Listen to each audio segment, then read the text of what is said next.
back. And today, very exciting, These Are the Questions Day. Hexic will be joining us very shortly, just as soon as he's ready, and we'll be doing some more philosophizing about silly questions. Now, today is a little bit different, as I try to mix it up a little bit every time. We don't want to just rehash the same thing. But what's cool about the difference today is that we're going to be doing some viewer submitted questions in my Discord, which you can see both in the channel description, the video description. It's down below in my Kick page. It's all over the place. There is a channel where you can submit your own ideas for These Are the Questions, and we'll be going over some viewer ones today. I say some because I suspect that some of these might not take all the time that we usually allot for these. And so, if we just don't have that much to say about it, that's fine. We can move on. But thank you so much for the people who submitted those. And I see Hexic is ready to join us. So let's get him in here right now. In fact, I should join the stream room. And then all I got to do is move him in here. Hexic, how you doing? Oh, I don't know if you're speaking. You are muted at present. There we are. Hey, how you doing, Hexic? Very good. Yourself? I'm doing well. I've got my tea. I've got peach tea today. Show it Excellent. to the audience. Do you have tea yourself? I have Thai tea with a splash of half and half. Ooh. Oh, that's probably the leftover for what I made, huh? Yep. Well, I'm glad you're getting use stuff. out of it. Yep. Well, as I was just mentioning to anyone watching, we actually have a little bit of different approach. Well, I guess before I say that, I never want to leave you out. Do you have any questions that you want to suggest for us to go over today? If not, again, I still have a list. Oh, no, I'm cool. I like to answer stuff. Okay, for sure. And I honestly, I envy that a bit because it's nice to to get a fresh look at these. I'm sometimes a little disappointed in myself that I can't help but think about what my answers to some of these questions are as I write them down or as I see them submitted by people. I'm like, no, I want to be able to note this without looking at it so I can get a fresh take. But still, we get interesting stuff out of this. I have confirmed, by the way, that my mic is in fact connected to OBS this time, or at the very least, that's what my OBS is telling me. So hopefully we'll actually have this one all recorded and able to go up on YouTube. So the thing that I was going to say though is people have been submitting questions on the Discord, and so I figured why don't we do some of the questions that other people have put to us. These might not all have as much conversation or conversational potential, but however long we take on it, that's how long we take on it. And why don't we do some of those? So Very good. the first one I have is I probably should have jotted down who it's from. Let me pop into the Discord real quick and see who asked this one. I believe this was from a user named Troy. And the question is, if trees could speak, do you think we would still use paper? Ooh. Let's see. And what's cool to me Well, about it's time this... for mine. Oh yeah, go for it. Oh, well. I think you were going to go somewhere much more interesting. I was just going to be like pedantic again, but... Oh, I mean, feel free to go whatever direction you want. See. My plan was actually going to be just like what I found interesting about the question. But please, before I color what you are going to say, what were your first thoughts? It's like, do they merely say words, or are they very conscious? Like, are they speaking, basically? That's a great question, and one that I had when I first saw this as well. Why don't we answer both parts of that? Why don't we see if our answer changes Ooh. based on the answer to that question? But I think that's a good initial point. Is like, yeah, is speech the same as sentience? There's a bit of an assumption that it is, but is it? Because like, as I'm thinking of possibilities on how I could speak, one of them that like juts out to me is like one of those old Flash animations where it's like this very vulgar tree just I'm not familiar, stuffing but like a kid into him. I think it was Oni. I don't remember, Is but this it was supposed to be something like a like riff on the giving tree, where instead of the tree being super nice and giving and like supporting this kid through his whole life, instead it's it just curses at you as you walk up and just like is that the idea there? yeah, something like that. It was like, you got nice tits for a little boy, and then he like grabs them and then stuffs them into his tree hole. It's like no. Wow, yeah, that gets wild. That reminds me, I gotta make sure we're on 18 up. We are, so we're good. No, no, no, you're good. Okay, good, I good, good. don't want you to have to moderate what you say. I just wanted to make sure that I'm not giving the impression that this is like, yeah, if you're like 12, this is fine. Uh, well, I We're gonna know do it that we can anyways. get to adult conversations, and we have before. The thing I was gonna say about this question that was kind of neat is that this is this is not an is question like we've had before, and what I mean by that is a metaphysical question about what qualifies as this kind of thing, right? Even our last question is, is going to the future or going to the past and killing yourself in a different time period suicide or murder? That's an is question, right? It's also not an Hmm. ought question. It's not saying would it be wrong for us to still make paper from trees. It's asking a question of what do you think would happen? Now, I think it'd be interesting to explore also whether it would be moral or not. But it's interesting, it's kind of a psychological question. It's not, even if it were wrong, do you think we'd still do it? And I actually Hmm. think that humans might. The importance of paper for literal millennia is hard to overstate. The impact on the world and on society would is uh, is pretty substantial. I mean, even the prospect of doing history is not contingent on paper. There are other ways of recording things, but it's pretty close.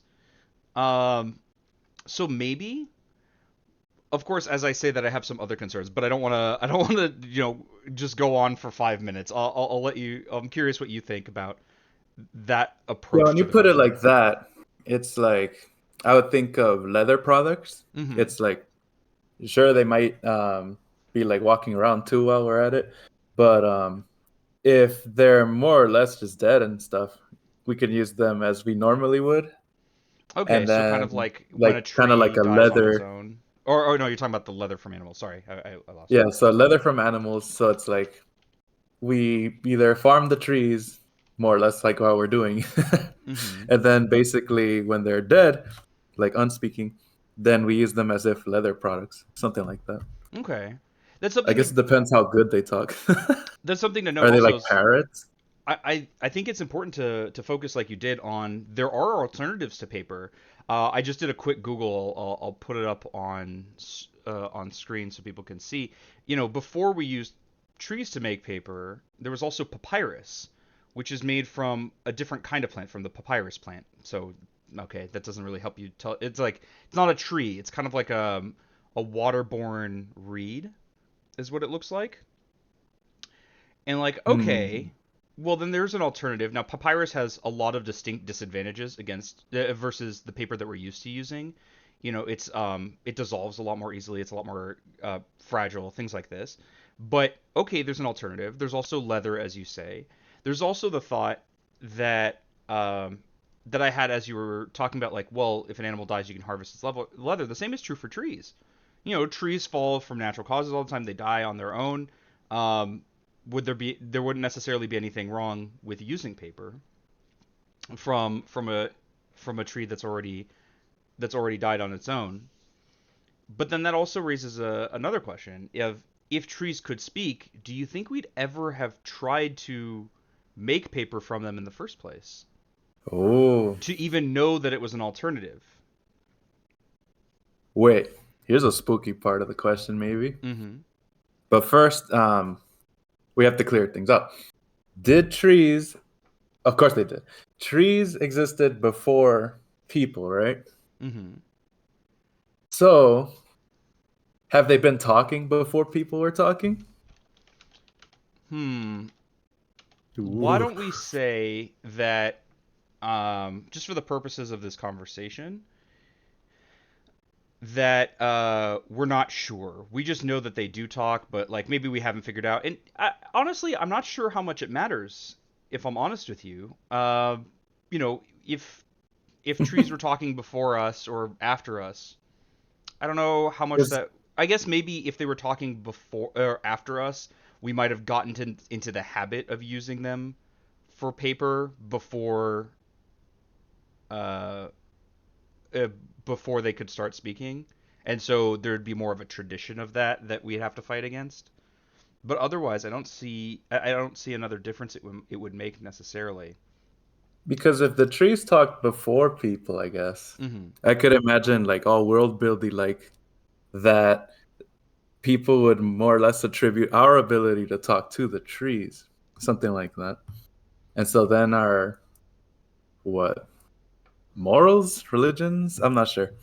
They would take into consideration such things, Hmm. and then it probably would give them some modicum of protection. But they might be like sacred for it, and then untouchable, and everyone would know it, I guess. But like if they more or less develop speech as we did, they might be a little more on the uncanny side. So we'd probably have like no qualms to do it, you know. We'd probably even do it more. It's like these things are creepy. We better. Yeah, I mean, and that was a thought too. While it's nice to think that maybe humans would, see this talking tree and go, well, maybe we won't ever start using it for paper. We also know that humans do eat meat and kill animals for stuff. That, especially in earlier days of the species where there was less of an ability to get along without it. I'm not sure it would have necessarily been a protective thing. I think we would have to have that discussion. I think humans would probably still be using trees for paper, and maybe there would be kind of like we see today with people who are vegetarian and vegan groups that are opposed to this. Uh, but maybe we Hmm. still would. I'm not sure that we would necessarily be dissuaded just from the fact that they can speak. I guess where I'm coming from now that I Hmm. think it through a little more is something like I guess when it developed the speech depends on how we respect the trees a little differently. So if they talked before us, we'd probably revere the tree Oh, as I see. something a Probably little worship. beyond us because for most part a good reason why we don't like I guess put animals on the same level and therefore are perfectly enough fine to use them as such is that they don't have this ability to talk, you Hmm. know, the word being what creates stuff, I suppose. So then it's like if the trees could talk before we did, then they'd more or less be uh, gods, or at least something a little closer, or at least earlier to, like first in line to be closer to gods, Yeah, that makes a having the lot of power sense to to me. talk. It And does then make a lot even of sense. then, if and then I go for my other one where it's like if they more or less developed it as we did or after, we would then consider it more of like a uncanny blasphemous kind of creature, Hmm. where it would be like, oh, okay, this thing's trying to. It's more or less a threat, like a competitor, I guess, to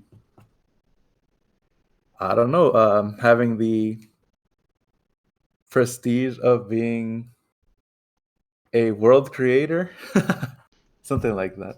Okay. Um, I think but I. then it's like I don't know if we'd use them the same way on that timeline where it's like maybe we would just avoid them altogether. It's like if you use paper, you'd be cursed or something. Um. Either way, we probably wouldn't use the trees very much.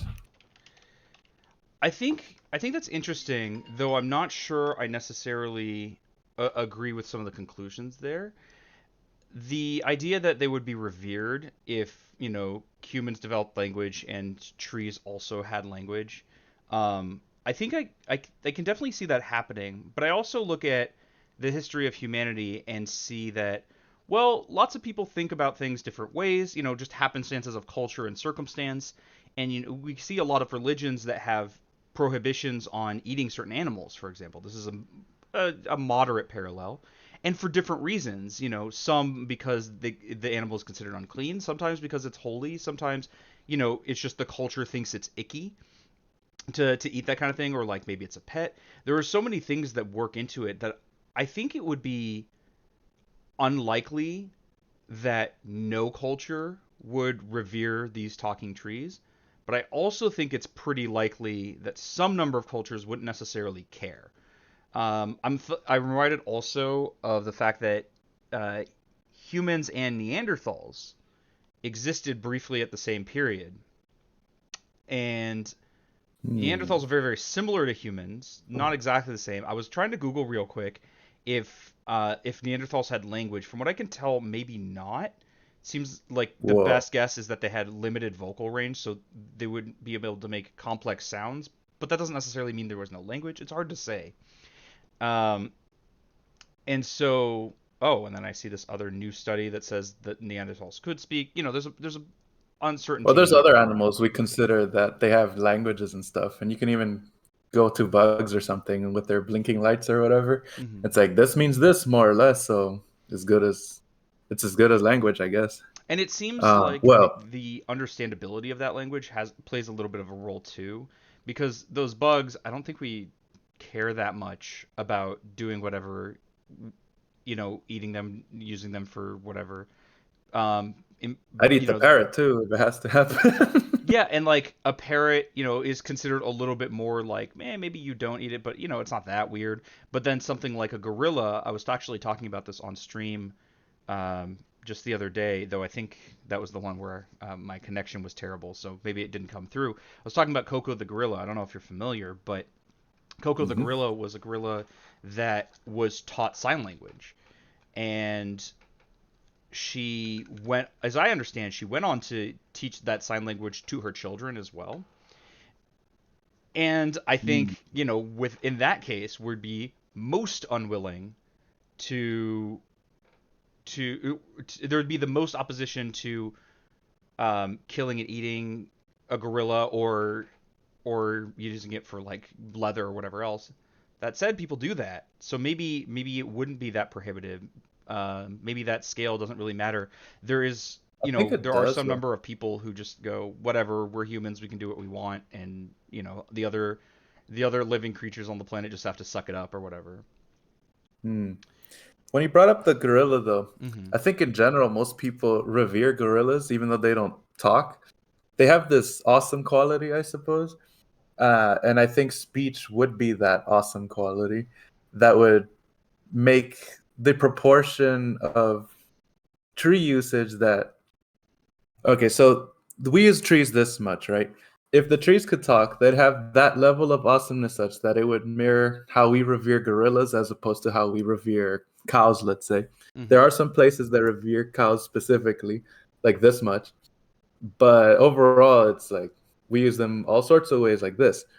But to say that we respect gorillas in the same way, even though they don't talk, it's and even though there are people that don't care about gorillas as such, it's like we still seem to respect gorillas more.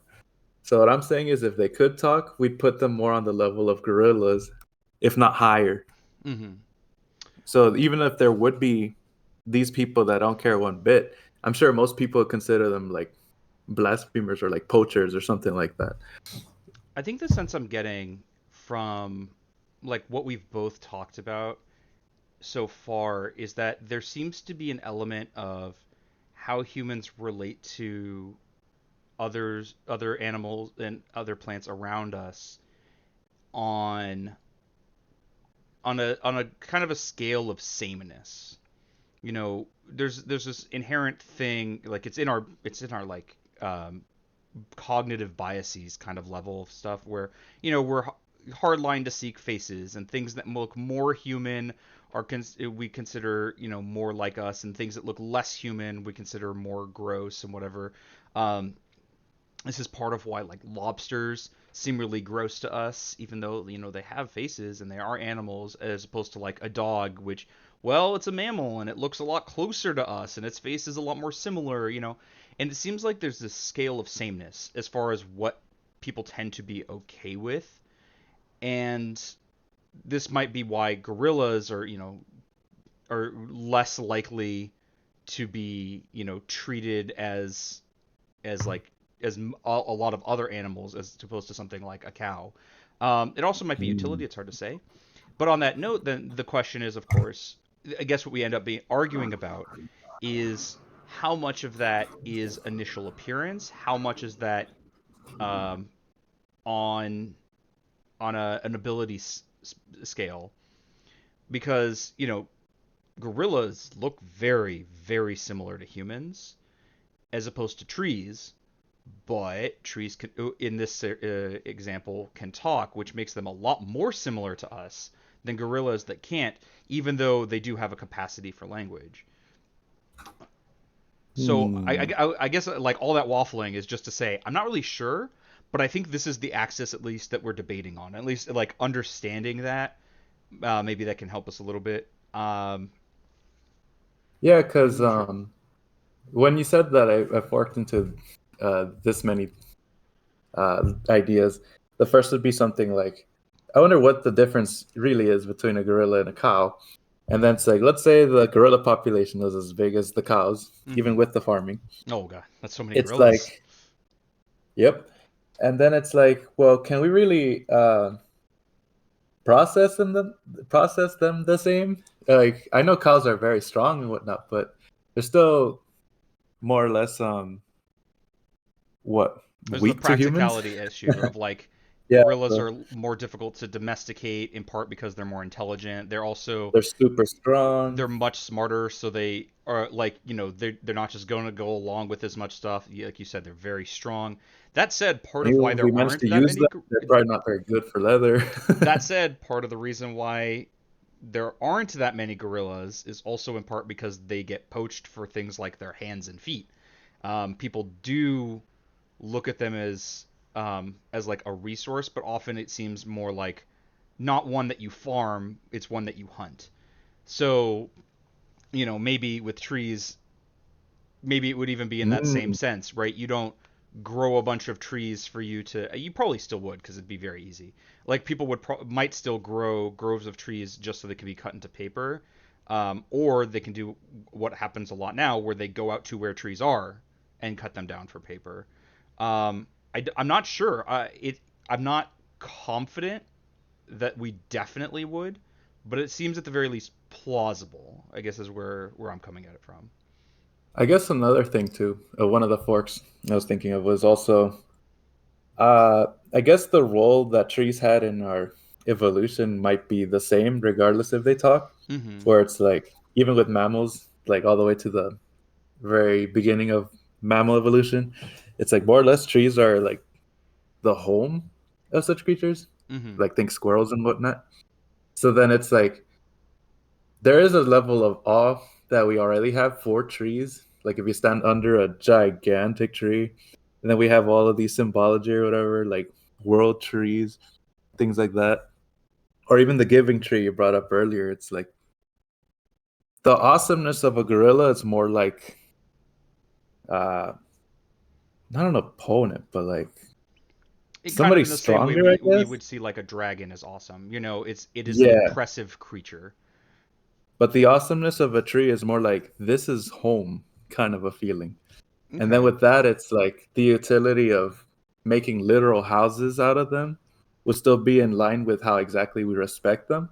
So in a sense, it's like a tree's more of a tree if used as a house. What?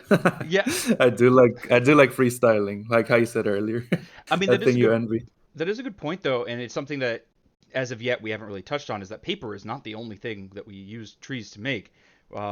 It's also used for construction, which maybe you don't have to do that. Maybe we could use stone if that was if the culture that sees these talking if a culture sees these talking trees and thinks it would be wrong to use them. But there's a bunch of other stuff like boats.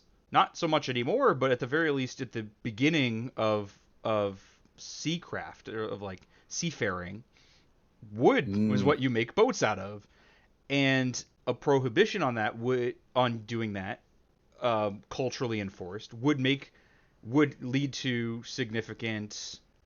I don't want to say detriments because it's not inherently a good thing, to like be Right. seafaring, but it I agree. in a like cultural development sense, in a like civilizations like a Civ 5 type approach of like, well, it's part of the tech tree and you can't go to new places or whatever. Like in that kind of sense of like a developmental sense, that is a thing you wouldn't have access to, which also precludes things like fishing, not entirely, but to some amount, unless an alternative could be found. And maybe it would have been. It's really hard to say. I think maybe what we might have seen is that cultures across the world have different approaches to what like how to deal with it, how to interact with trees. Some would still use them for wood and paper and whatever else. Some would not.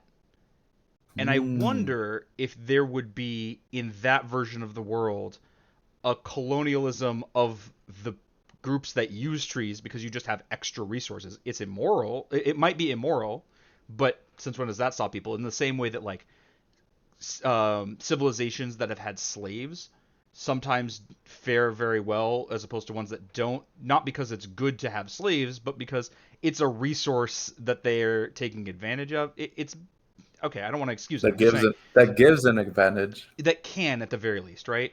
And so I wonder if we would have seen a colonialism on those lines, and I wonder if we would have seen conflicts and enforcement of like, you know, culturally speaking, you know, some groups would oppose, right? The like, these people come here on their boats made of these sacred, or maybe not even sacred, but like out of these beings that we consider it immoral to harm in order to do this, and then they start cutting down all our trees, and then they start doing all these things that we consider wrong.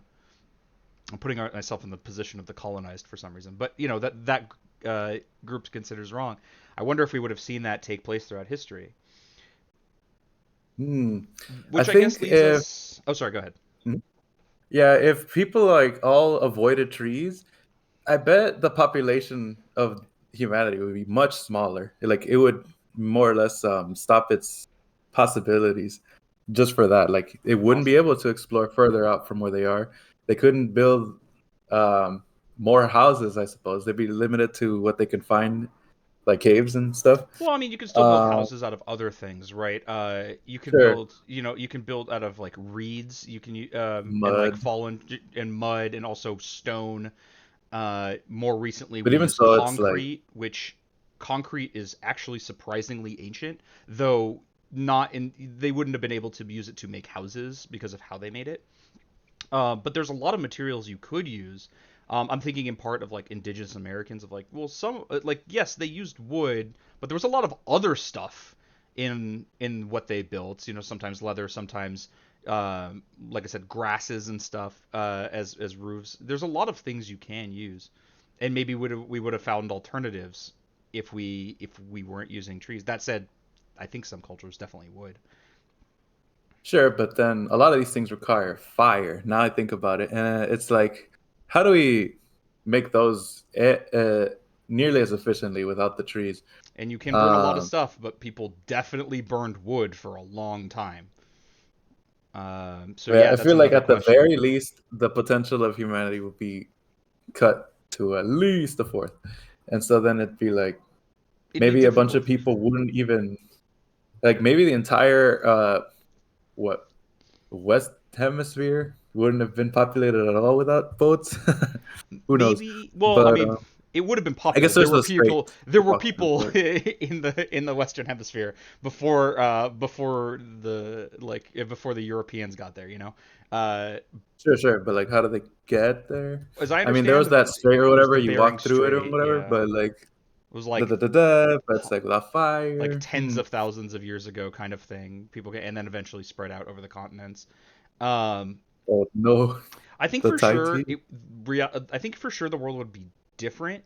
The only reservation I have on agreeing about the difference in population size is that I'm not sure how ubiquitous the abstinence from using trees for stuff would be, and I'm not sure about the effect of, like I said, like maybe there would be the same history of colonialism, but also now one of the things that comes with that colonialism is the insistence on using trees. Right? There are differences in cultures as they exist now as opposed to before their interactions with colonization, right?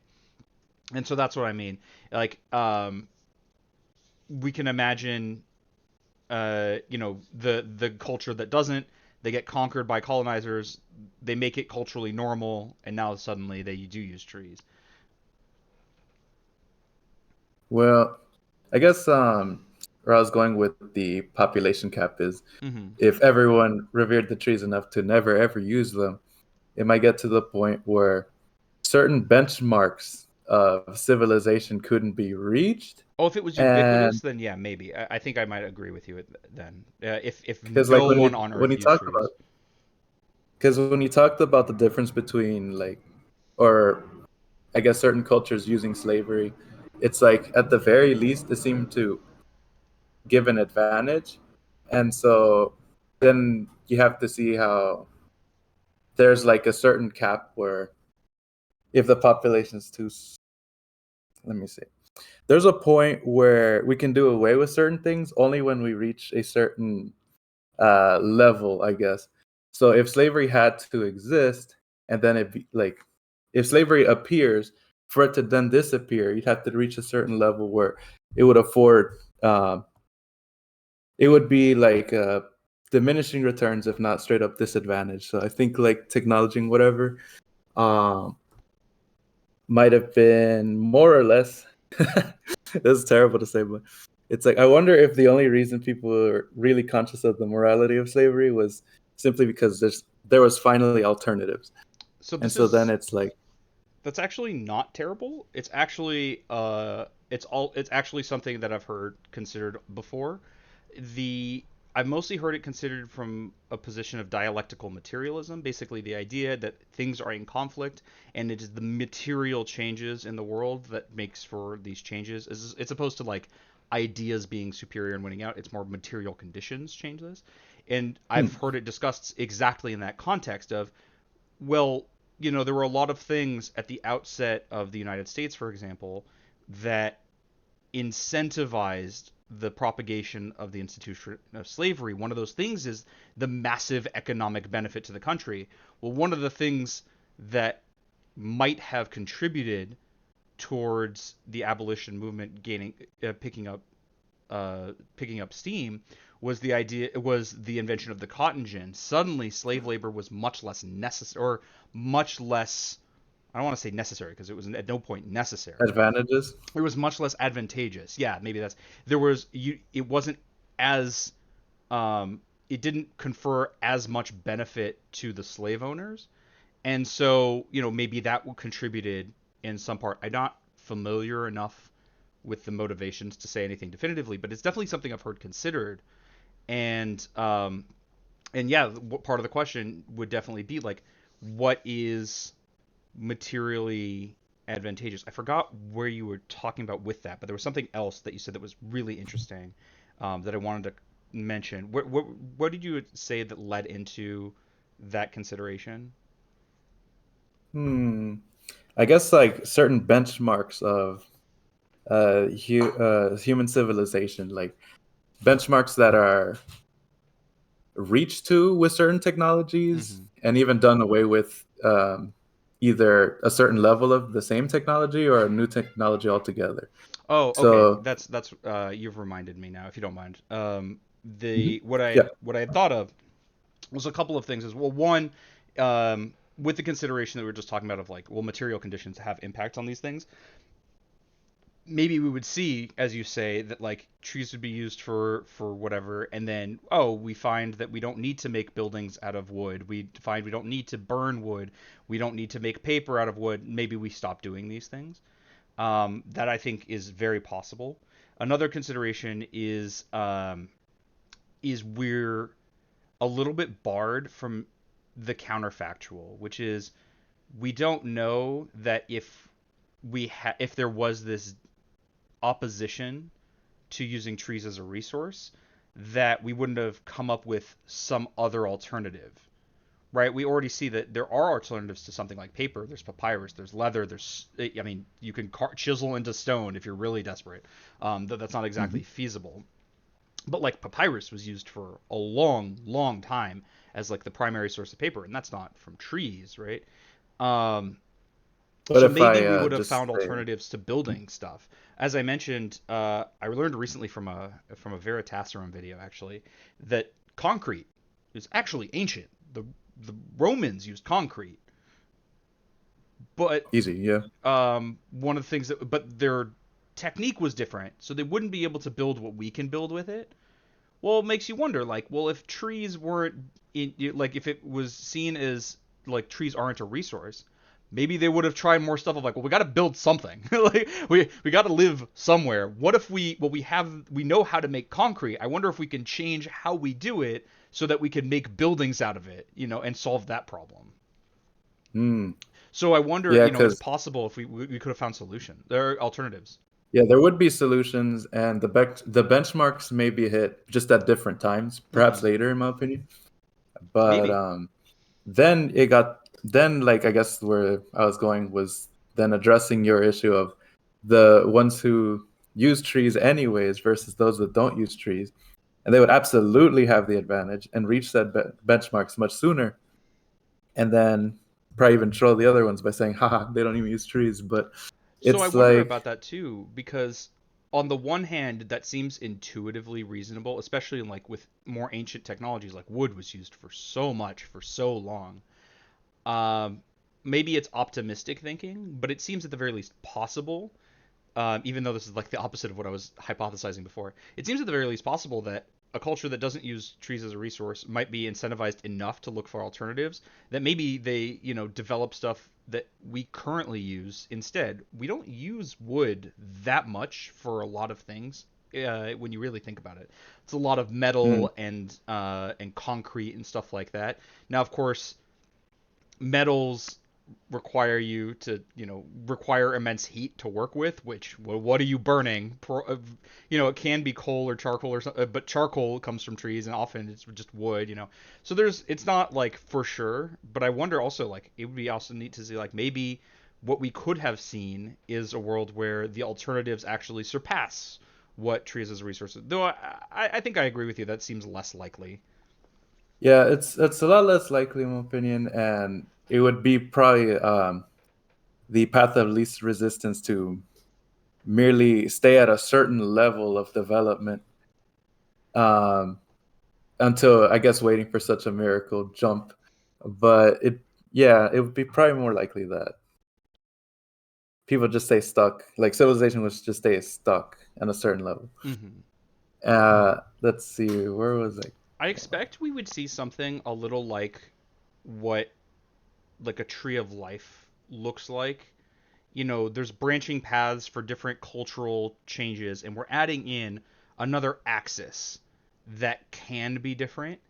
And just like biologists will say, if you restarted the biological clock, if you restarted the history of living creatures, there's no guarantee that the same species would have come about or that things would have gone anywhere close to the same way. I think it's very similar of like we would see a lot of differences to the point where we probably we probably aren't even scratching the surface of what those differences might look like. And Hmm. maybe we would see some cultures where uh, things improve more quickly. Maybe we see some where they improve less quickly. Um, Oh, yeah. I thought of something. Mm-hmm. The giving tree talked, right? I think so. I don't remember. It might have just given gifts. It might not have needed to talk. I'll Because I look think into it that real was quick. talking, or at the very least, the main character was able to interact with it as if it was talking. Mm-hmm. But I the don't think it the did the actually. the character went on to use the tree anyways, right? Like process the tree into I forget how it ends. Spoilers.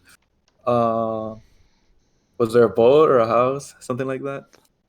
If I But the remember, it tree like was got cut down for something, but I don't think the tree ever actually spoke. because something was being read. There was text in the book. Yeah, but I think it I was don't like, recall it I gave don't the recall the boy character this and it talking. gave the boy that. I think it's like third person poetry, but I don't Oh, really know. okay. I'm trying to find it and I I don't have to see see anything. it, but the impression I got was that the tree was it was like a mutual kind of thing. The tree was Mm-hmm. very noble for giving itself in this way. Mm-hmm. Maybe history would have gone exactly the same way, but with like tree heavy uh mythology and like the well, not justification, but I guess if you want to be cynical about it, the justification would be something like in our mythologies would be something like oh, trees like it when you do that, something like that. Or there's a the noble tree is fine with this basically, and so then history would have gone exactly the same, more or less.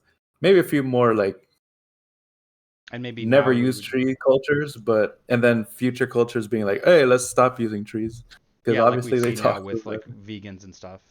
That Yep. actually leads me to another part of this question that we've been leaving out, but I think it throws in a bunch of throws a bunch of wrenches into this, Is which it? is What did they even say? what is the talking like? There are a lot of questions I have here. I'm gonna rattle a few of them off, and then we can like break into them. All right.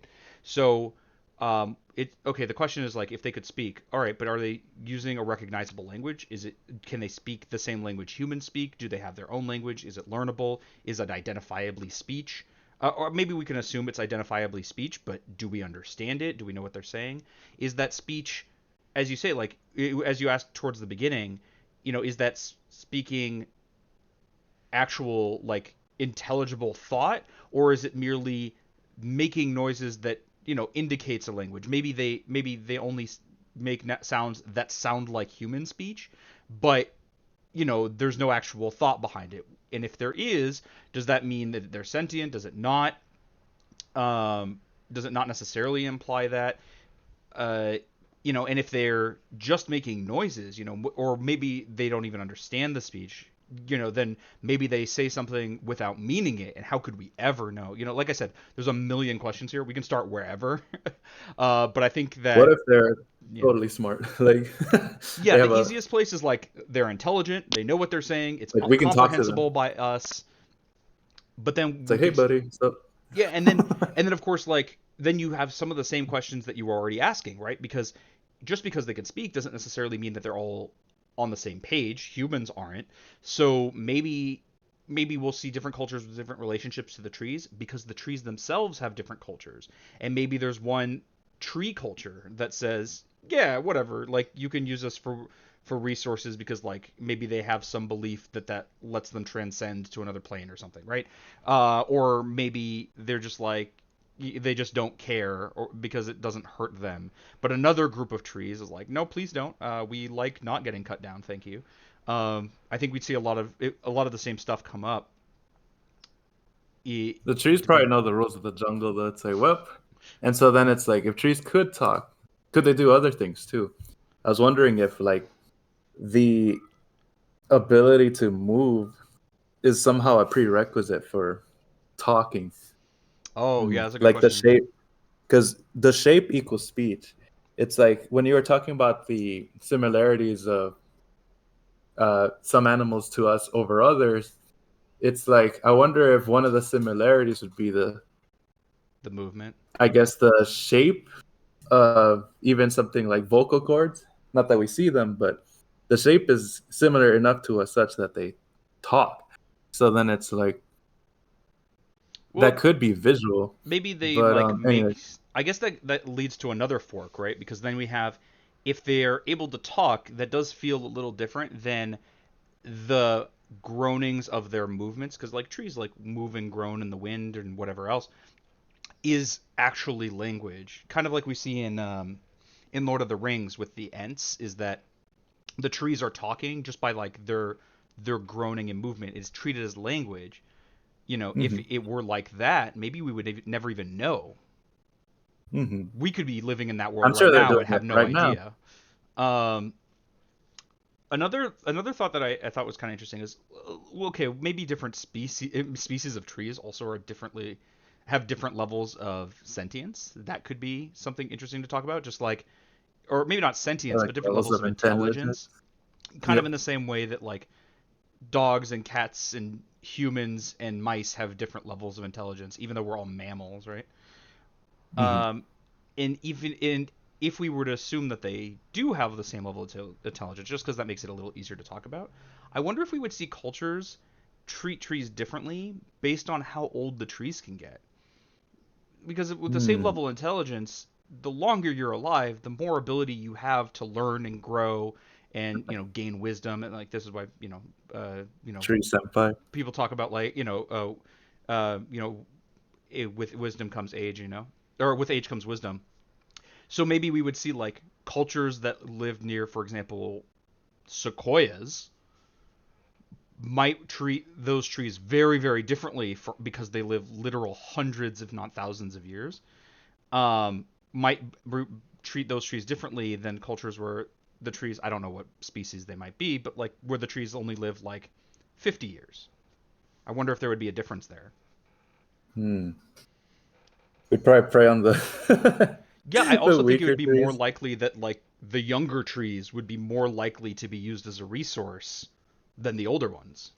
or given to us by the elder trees. Like, Take that one. A oh my, sacrifice. that'd be crazy. Because like Take that, kid. even now, like we could theoretically cut down these crazy old trees and use them as a resource. I imagine there's a huge amount of difficulty that comes with that, and that's part of why it doesn't happen. Also, I know there's Tree like politics. preservationism that has to do with it, but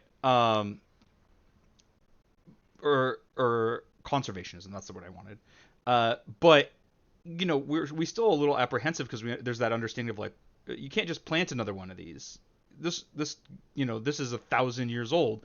That you don't just get that by making a new one. Well, you do eventually, but not. It doesn't feel like you get the same thing. It feels like more of a loss to destroy something older as opposed to something newer. So I Maybe, do think but maybe there I would just be wonder if it that gets. cultural difference. I guess, but maybe there's a cap to the wisdom. I mean, It's also like the true. tree gets so wise it disappears by itself. You know, Nirvana or It whatever. it And it's like okay, transcends to a being of pure energy. like you Uh, get so wise you disappear, right? That happens every now and then, and or like like that's the three other thing. times, What if they're just not that intelligent? What if they're intelligent but not that intelligent? Like they can speak, but like a parrot, but like a little better than parrot, yeah, but and maybe like they know what they're saying, but maybe there's not much. There's not much there. There's a quote I love a lot. I'm gonna look up real quick who said it. But one of my favorite quotes is not by age, but by capacity is wisdom gained. hmm, And you know ooh, it, and that's you put it in those terms. Well, then yeah, it does matter like how intelligent they are. Uh, yeah. If you apparently, sit in your room all day, you know, the chances are versus somebody who went out and explored or whatever, apparently being the this is a same age, quote by it's like I wonder who's more wise. Likely, if you were a betting person, anyways. and it seems that Hmm. this quote is by Plautus. I think he was a Roman playwright. Cool. Lived between 254 and 184 BC. I just wanted to find who had that quote because I love this quote. I think it's really really really good. Yeah, Um, because when we revere the stories of people like hiding away in a cave for like 50 years and coming out all cooler and whatever, I think the point of the reverence is that this is an exceptional event. mhm. So it's like not like most people will just stay stuck in a cave for like 50 years meditating. It's like I don't know if they'll come out any like oh what particularly amazing compared to if they just uh had more stimulation than that. But even so, it's like I bet there's a certain level of wisdom where it's like the diminishing returns is such where it's not any practically different 1,000-year-old tree versus a 3,000-year-old one. Perhaps, Yeah, especially if they stay in the same place anyway and not interacting with anything other than well, maybe these trees are up to like constant rap battles or something, and then they just like advance their tree philosophy forever and ever with nothing to interrupt them. that's also Well, considering they're still alive. that's also an interesting fork there. What if the trees are just really obnoxious? I know that's not what you said, but you were saying like the constant rap battles. I could imagine them just going all night and just be like, Okay, I'm trying to sleep. Please, for the love of God, stop. Would you? What if you couldn't get them to stop talking? Like maybe if there was a culture where the trees were just constantly talking and talking and talking to no end, maybe they're like, all right, we have to deal with the tree scourge because oh my God, I haven't slept in 4 weeks. Yeah, I think what we're circling around is just what do they say? Because when I was saying about the shape, it's just as I'm writing my notes here, the first thing I drew was one of those Mortal Kombat trees with like the evil faces and whatever. Mm-hmm. They go like, "Whoa!" It's like, what if, for all we know, the trees are telling you really nasty things all day? Like you walk into the forest and it's like, "Hey, buddy, you should climb up here with a rope and Oh wow, you yeah. It's know, just like what if yeah, yeah, you then want to you do it like." they're just heckling you the whole time. Like really, you wore that into the forest? And it's like there's this literal suicide forest where all of the trees, all they tell you is really depressing things to get you to like kill yourself in that forest so they can feed off of you. Jeez. Wow, I And then got it's real like, dark. I oh mean, yeah, no, that's another thing to consider of like yeah, maybe like the what impacts of what they exactly say. are they saying? And And if like it's Mortal impossible to say. Kombat trees with their face, it's like maybe the shape is a precursor to actually talking. So it's like if it's merely vocal cords and a mouth or something, then it could be all Mortal Kombat looking. But if they have to be able to move as a precursor to speech, then they'd be more ant-like, I suppose. And at that point, it's like we probably treat them as people, unless all of wait, would That is another all question trees of like talking, right? if It's they're like, all are there some sentient. trees that, right? And I'm like, for the papyrus example, it's like, how Mhm. about all the plants, Yeah, if all right? plants It's like, could what if talk, that'd they're be very all? different. Because if trees are distinctly different from, say, other plants, then as opposed to like the plants being in a hierarchy of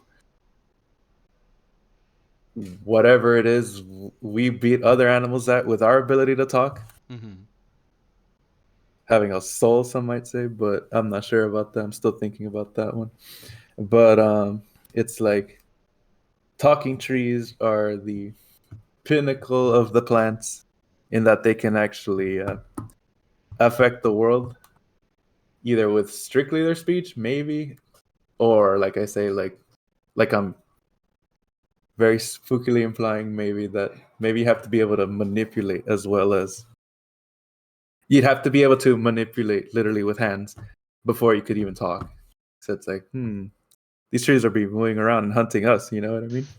Since they I, came first. I mean, maybe. I'm not sure that like. I think for the purpose of the hypothetical, we can just be like, well, they can't move. There's still trees as we understand them. They can just talk, and so maybe the whole like that as a prerequisite isn't necessary. Uh, what I what I'm kind of curious to move to actually, because it seems like we can get some places with the question of whether we would or not, and it's been interesting, but I don't want to leave on the table the question of whether it would be moral to use trees as a resource if they could talk. We've been kind of circling that a bit, right? We've been talking about different cultures probably treat it differently and have different ideas on the matter. And I've been trying to discuss it with the idea of like, well, some will think yes, some will think no, but I kind of want to come to a conclusion ourselves. What would it be immoral to use trees as a resource if they could speak? Hmm. Let's see. Is the tree pleading for its life? Um, Not that it makes too much of a difference, but well, I just want to see what happens to my thought that's process. actually Please don't do it.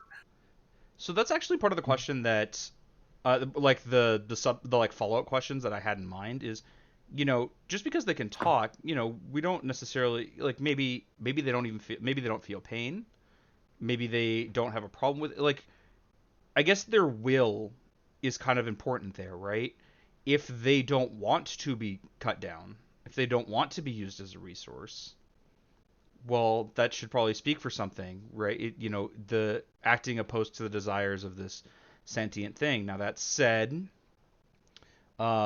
this is where we reapproach veganism. I was trying to go over a veganism debate the other day, but my stream kept cutting out. So I guess a lot of the ideas are going to come up right now, which is that like, yeah, I guess people do kill animals, even though it's pretty clear they don't want that. Um, but of course, it's pretty clear that that's immoral. So I guess maybe the same would be true for trees if they didn't want that.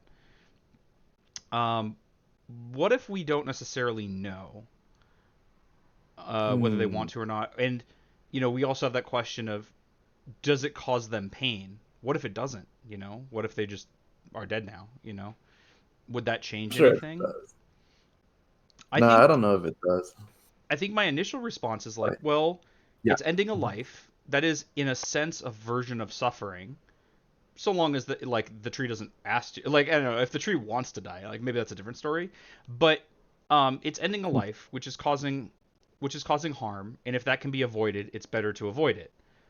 However, that also is like, well, it's if it can be avoided, and part of the question is, would humans have been able to get along without the use of trees as a resource?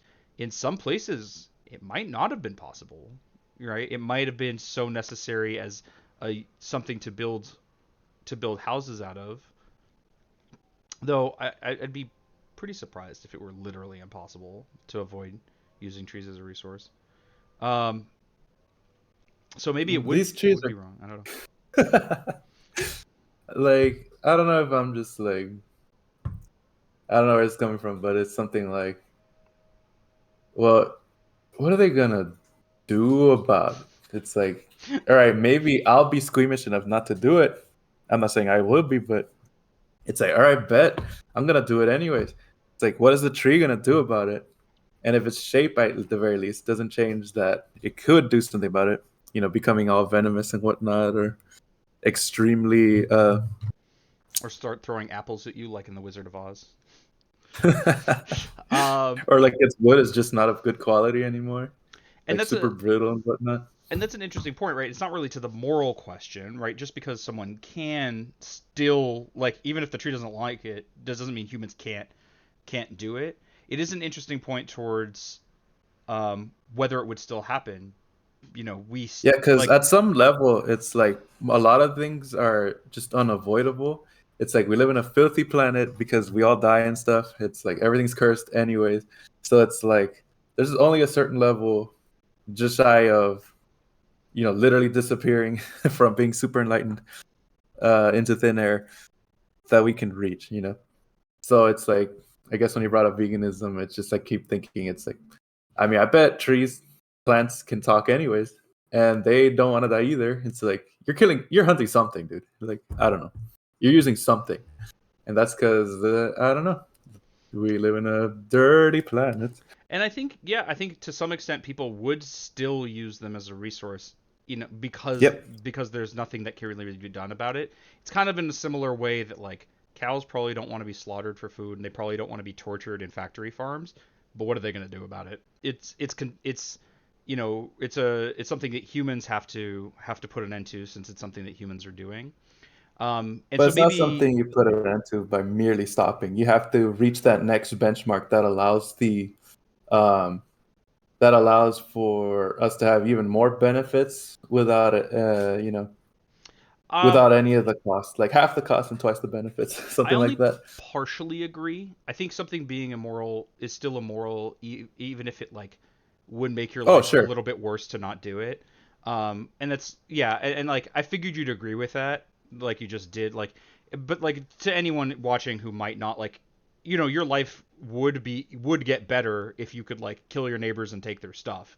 That doesn't make it good, you know. Now maybe it wouldn't, because there's, like, laws I and don't know if stuff that's that the prevent same you, but, thing, like, but even if there weren't laws that punished you for doing that, it would still be immoral to do, even though it could improve your life. Um, and so but I do partially agree that, like, material circumstances do contribute to that. One of the things that makes veganism even possible is that more and more we're developing um, understandings of nutrition, and also technologies that allowed us to replace meat in our diet. Now, I think it might have always been possible, but very difficult. Um, but once it becomes trivial to replace meat in your diet, why would you ever? Why? What good comes from killing something in order to get it, right? Which is exactly the thing you were talking about, right? You're saying, like, once you reach a full replacement, it's easy to do the moral thing. This reminds me of something that I've mentioned a few times on my stream, and it's in my concept document. I don't even know if I've mentioned my concepts document to you, but I don't think we've talked about it in a These Are the Questions segment, which is the idea that ought implies can. You know, you can't really have a moral obligation to do something that you are unable to do. And so one of the Mm. questions when it comes to like meat eating is like, well, if someone's unable to, I don't feel that you can really morally impugn them for eating meat if they're unable to survive without doing so. And this kind of goes to one of the questions you had of what if all plants were sentient? What if there was no source of food or resources that did not require the suffering of another sentient being? Because I'm sure it is the case, anyways. I'm I not personally think sure so. that plants are sentient. There's like I don't know about some like sentient, but like sketchy it's data that they living. like feel pain, but it's like it's kind of uncertain. I bet they, I bet they feel pain Um, differently, of course. There's and the there's like stimulus and the counter reaction to the stimulus, and it's something like I'm hurt. I have to do this now. It's like I chopped this tree down. It's kind of bleeding. Interesting, and then it clots, and then mhm. so. But those a lot of that is But autonomic anyway. But I guess we can like we'll just deal with like we'll just address the question whether or not it's the case in the real world. You know, we disagree, but it doesn't matter. Um, but like the question is like, what if you yeah, couldn't? just dismiss that. Well, I just mean like I happen to disagree, but bickering about it in one way or the other doesn't really matter. Um, for the question, like what if you couldn't avoid causing harm to another living creature? Now, there's some amount. Like, what if every plant was also sentient? There's some amount that you can still feed yourself. If a fruit falls from a tree and you eat that, you're like, all right, cool, no harm, no foul. Um, Yeah, the plant wanted you to do that. especially if you plant the seed, right? Then you also aren't like destroying the fetus or whatever. Um, but you know, obviously we'd be much more limited in what we can eat. And the question, like, let's say it's impossible. There's you don't have that instance of fruit falling off of trees. The only way you could get food is by killing something sentient. What are the moral implications of that? And I'll let you take first crack at it before I like share my thoughts, I guess. I guess in general, I kind of just believe that to be the case, anyways. Mm-hmm. So hmm, let's see. Arg. I think what I would say. Well, Oh, go mhm. ahead. Yeah, go ahead. I guess we would just be warring with different creatures. Maybe we even be united against them. Well, it might Although not there even would be it might not wars. necessarily be war, right? Like we eat cows, but there's not like a war with the cows. I guess if It's there like a is, low it's a key very war, one-sided war. a Um, tepid war. Yep, we're the best. sentient doesn't That necessarily mean or because they've intelligent. been. Sure, sure, sure. Um, yeah, that's true. That's true. Yeah, like Um, if all the plants had, like like mouse-like or cow-like intelligence kind of thing. it's just there's a point where it's like you gotta just tell the animal or the plant or whatever. It's like you know the rules. So do I. I caught you. Like it's over. GG's. Well played. Bam. And then I eat it. I eat my prize. And then the target eats me, and it's like I know the rules.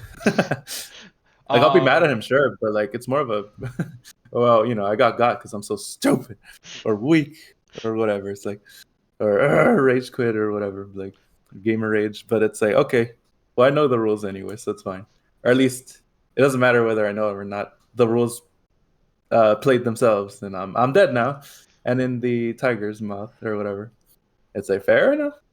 So it's like okay, even if everything was sentient and whatever, which they are, not necessarily intelligent. At least that's what I believe, that everything's sentient enough. But it's like they know the rules. We should know the rules. We keep finding out ways to duck knowing the rules or whatever with our naivety, like self-imposed naivety. But it's like at the end of the day, it's like, well, I gotta do this. I gotta do this. You do this. You do this. Do something else. And yeah, respect. Get me. I'll get you. It's fun. I guess what I'd say about it is I've said this before on the channel. I don't think a person can have a moral or any agent can have a moral obligation to die or to allow themselves to die. I think and we'd have to like reevaluate any circumstance that would kind of suggest that. I can't think of a good example that might like put me in a position where I'd agree, but if it seems like someone would be put in a position where they have a moral obligation to die, there's probably something that's probably not the case. They probably are justified in doing something else that would be normally unjustifiable.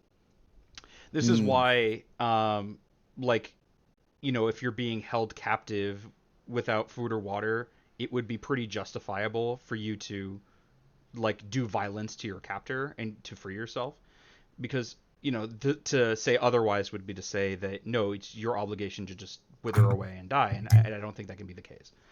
So with that being the case, if any source of food, I'm not even talking about resources, every source of food necessarily required the harm of some other sentient being, whether that plant or animal, but it requires that harm. I don't think it would be immoral to to eat food, and yep. I don't think it would be any more or less immoral to eat meat as opposed to vegetables in that circumstance, because both are Yep. sentient creatures. To have a preference for the greater intelligence is a little bit arbitrary. Um, but I would say, just as I think it's the case now, that socially and as a species, we would have a moral obligation to research and develop as quickly as possible a means of sustaining ourselves that does not require the harming of living beings, right? Maybe we could, maybe there's some technological development where we can like atomize stones and then you reconstruct them to build nutritious vitamin supplements or whatever. Um, Kind of in the same way that And with then the the goalpost shift, and it's like it's wrong to eat rocks. well, Hmm. right. Then we find out rocks are sentient too, and we have these are the questions in that universe where we're asking if rocks were also sentient. Um, It's like, but I guess I'll kill myself then. That's the moral thing you're trying to get me to do. well, Gotcha. I don't think that would be Carbon moral. footprint. I don't think that would be moral. In part because you as a person are also an agent that is or something that is deserving of moral consideration, right? That's part of why I don't think can be you can have an obligation to end your own life, because you're still harming someone. It just happens to be you. It's still harming someone with that deserves consideration, like a huge number of things do. And so, in kind of like with the veganism thing, my general response is like, I think as a society we have a pretty serious moral obligation to develop meat replacements, and it's a systemic problem as opposed to a Mm. individual one. You Hexic might not have access to proper nutrition if you cut out meat because of where you live or your economics or whatever else, or the same with me. I don't mean to single you out, but if anytime you went to the store there was a meat substitute that's like lab grown meat and it's cheaper than meat from an animal, like what possible justification could you have as an individual to say, well, I'd rather the one that comes with the suffering, please? And so I think Could be that. there would be that obligation on the part of humanity to develop means of avoiding that, even though we'd have to spend literal millennia I think the causing harm just to eat. I guess when you put it like that, like the obligation of humanity, I kind of took it as like a guilt tripping kind of thing, Oh, sorry, I where, didn't mean that. but but it let me able to feel out this spectrum of motivation. Let's say Hmm. it's like maybe the people who have a particular beef with the killing of sentient beings or plants, right now, even regardless of what you believe about plant sentience, it's like maybe those with a particular beef should be the ones uh like actually leading the developments that would allow us to solve that problem, and on top of that, uh taking the problem seriously enough, because of course they are particularly motivated to, to actually avoid, like, to consider unintended consequences. So, like, when you were, saying, oh, okay, what if there's this meat substitute? It's like, okay, I guess the only other thing that I could possibly have objection to eating the substitute meat would be something like, does it have an unintended health consequence? It's like you're eating this and it's cheaper and whatever, but it's like it's actually harmful for my health on the long term as Well, if that opposed were the to the case, then I think real it would. deal. I think if that were the case, it would be wrong to sell it as a product. I think it would be wrong to insist people eat it. Yeah, the whole it's it would to say otherwise. I would be contradicting what I was saying before that you can't have a moral obligation to harm yourself or to allow yourself to die or anything like Mhm. that. And if meat substitutes did have those problems, then yeah, you would not have an obligation to eat them. In fact, I would think that you have an obligation not to. Maybe not an It, obligation, but it would be good for you not to. it'd be Um, something like the people that were motivated to do something about it can be the first to find out, I guess. But um, I'm a little, trials or something, lab tests, I don't know. I'm a But doing them little. properly as opposed to, like, say, mandating, uh, we must immediately not do this. And our substitutes, if we have any, well, we don't know what they do. But we're doing this because we're so good. I guess I Um, skipped a couple of steps, and that's why some of these concerns, which I think are reasonable, are what you're saying. Um, the the way when it comes to like meat substitutes, the thing I think ought to happen is that the government should subsidize the research, development, and mm, production of artificial meats. This is not a coercive thing. It's not a mandate thing. It's simply making it cheaper for that to be produced, which makes it more accessible. And this is why I say you would go to the grocery store and the meat substitute would just be cheaper. We do this with corn, by the way. Corn is massively subsidized in the United States, mm. and I don't know to what extent the the meat industry is. It might be, it might not be. I'm not actually sure. But I feel like there should be subsidies for meat substitutes, and that is something that we would have a moral obligation to do as a society and as a government. Now, while vegans, you might say like these are the people who should be doing this stuff.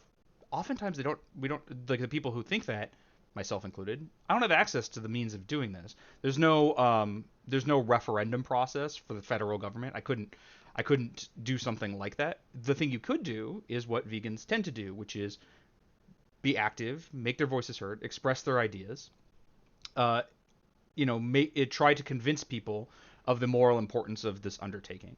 And then, of course, like when it comes to the development and all this stuff, yeah, it would be nice if the people who had a moral interest in doing that were doing that. But I'm not, I'm not Well, some people motivate by straight up any cash. sort of expert who knows anything about what you would even need to know to make meat substitutes. That's the people who should be doing it are the people whose job it is to do that. And so that's why I put it the way you. And I hope that Yeah, solves a lot of your problems. Like, no, you're not going to be like. You're not going to be arrested because you don't want to eat the meat substitute that will give you cancer. It's more for now. we should subsidize, like, anytime you go to a restaurant and you see like the Impossible Burger or whatever, it's like 30% more expensive or something like that. What if it was 10% cheaper than the alternative? Some amount of the time people are just going to do it because it's cheaper and like cool. What if it's the All it only took to thing get there there? was subsidies, right?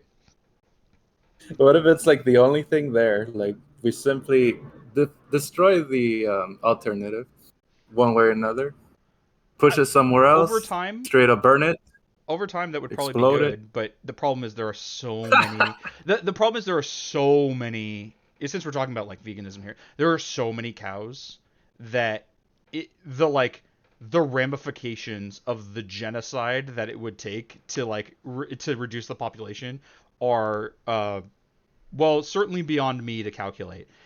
The idea, the goal, right, is you subsidize meat alternatives, well, and in the research and creation of thereof, right? Which means over time the demand for non-synthetic meats diminishes, which means the cow farmers don't need to don't need to breed as many cows, don't need to have as many like new ones to add to the herd, which means over time it gets reduced and reduced and reduced to the point where ideally, culturally, people simply don't want to eat animal meat from animals, and then like you said, it eventually goes away. I don't want to like criminalize meat eating so much as I think it would be really, really good if alternatives were more accessible, more available, more subsidized, so on and so forth, to reduce the interest in in meat that comes with the side of suffering.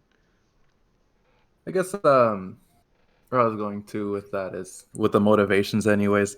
It's like people should do as much as their talent allows, as Mm-hmm. long as they do so. Say, here's the guy with 1 unit of talent.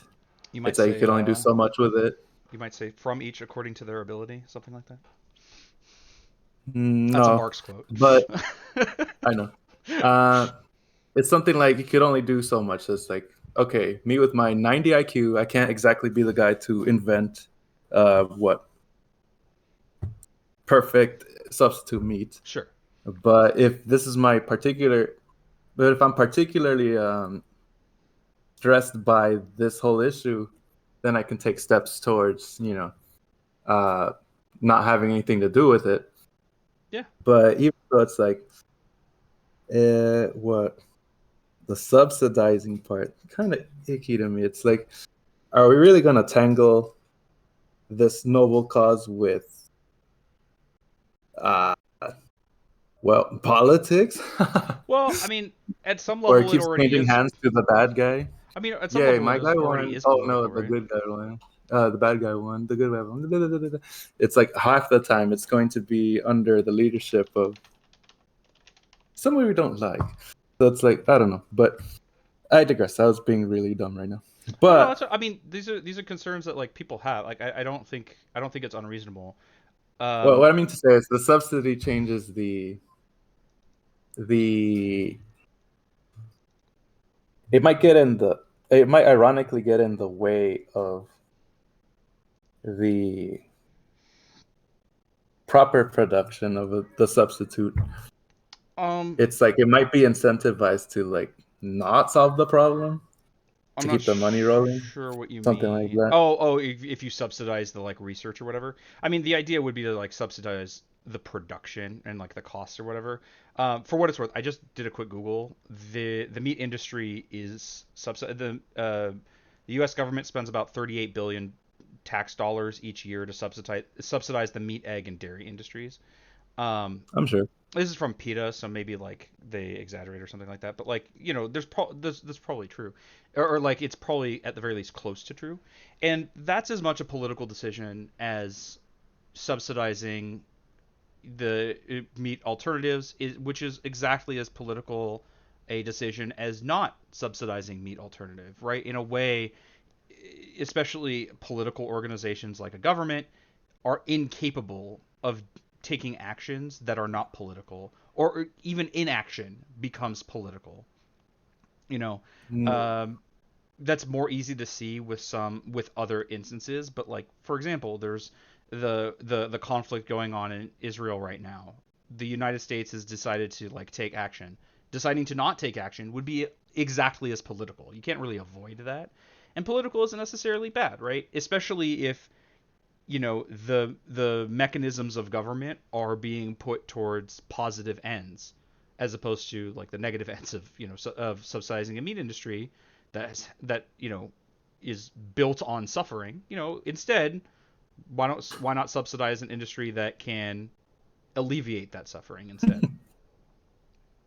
well, that's assuming that's on the top of the hierarchy of what Well, not things we got necessarily. to do first or not. I mean, not But necessarily, I right? guess Like my governments can cartoonified, do more than one thing at a time. You can sure. subsidize alternatives to meat and also like I don't know, pass a budget I at the guess same to me time. the question is the efficiency. If we were Hmm. to cartoonify my point of view further in this trail, it's something like government equals inefficient. At the very least, strictly because they're not meat scientists. Oh, I mean, They're not subsidies wouldn't be that the foreign. government is doing it. It is that the government funds research. So, like, when the Sure, but government whoever has subsidizes the gold makes porn, the rules. So it's something like more or less with all the motivations of give me a bigger cut for bigger subsidies or da da da da. I have this guy inside here and my guy inside your situation. Da da da da. oh, I Uh, get that like corruption's a problem, but this is Possible like corruption. kind of Yep, like it's one of those like that's a thing that corruption, happens everywhere all the bureaucracy, time. etc.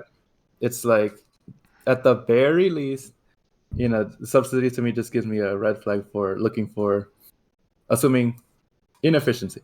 Would you And then then there's part of be? the inefficiency would be something like the priority of the problem. Mhm. It's like, okay, we can all agree this, but it's like, do we all agree that this is the first thing we got to tackle, or the second thing, or the 50th thing? And then we could probably actually quantify that. It's like, what would be the most good done with the least bit of effort? But I don't know if anyone thinks of it like that, honestly. I mean, Um, I mostly chafe at Especially suggestions governments. like that because like government can do so many things at once, especially with the number of people involved in it. Even if it isn't the first priority, the first priority doesn't need literally everyone in government handling it. But I like the It's concern just about that we live in a subsidy. utopia right now because it's doing such a good job, right? Well, that's not what I'm Mm. saying. What I'm saying is like even if it's not like the top priority, it doesn't mean it can't be done. It is a thing that would be good to do, so it should be done. Is basically what I'm saying. But I wonder if like if you would be more comfortable since you took issue with the idea of subsidy if instead of subsidizing meat alternatives, we simply stopped subsidizing the meat industry. Hmm. It wouldn't That'd accomplish be the same interesting. thing because one instead of companies saying, "Well, this is now Ooh. too expensive without the subsidy," they might try to produce the meat substitutes, or they might just increase their prices. So it might not necessarily Yep. lead to the same end, but at the very least, it's not subsidizing an industry that's built on suffering, right? Yeah. It'd be quite interesting to see what would happen if we just rip off that band-aid with the meat Probably couldn't do industry. it all at once. It I would bet probably an have to be insane, done gradually over time. sure. I bet quite the catastrophe would happen. I guess we have the unique enough situation with our hypothetical with the Hmm. trees and whatnot. I know we got so off We topic. haven't we haven't subsidized them yet. And I wonder if this band-aid can be prevented altogether by simply allowing the problem to put it silly, solve itself with the correctly motivated and talented people with a lesser talent, but also motivated to support said talent. And then it'll be solved correctly, let's say, or correctly, more efficiently, perhaps more ethically, maybe further down the line if we're going to give subsidies any credit, but at the very least, thoroughly, as opposed to, what?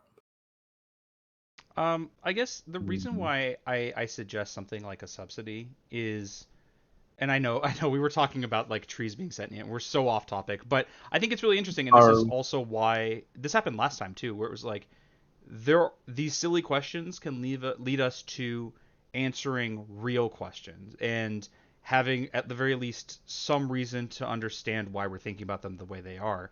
I know we talked Yeah, about that's that. that's That's more worth for the doing. audience, but um, the reason why the subsidy idea is appealing to me is I think it's good when we make it easier, either individually or as a society or through government, make it easier for people to do good things.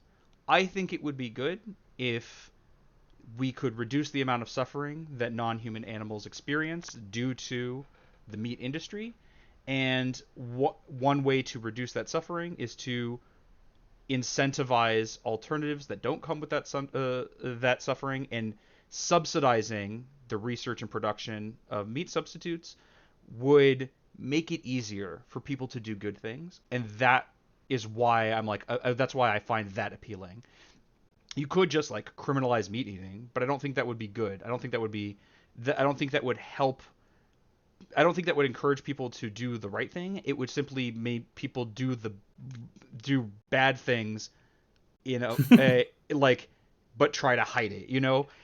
Whereas if you're just not incentivized, like for real, like you in your normal life, if you could, uh, like I guess I don't really know what your stances are on like veganism or meat eating or anything like that, but I don't know if you either. can imagine like the ultimate carnivore type person, and like, do you think it would be like if they go to a store and there's two packages of meat. One of them came from a cow that was slaughtered, and one of them was grown in a lab.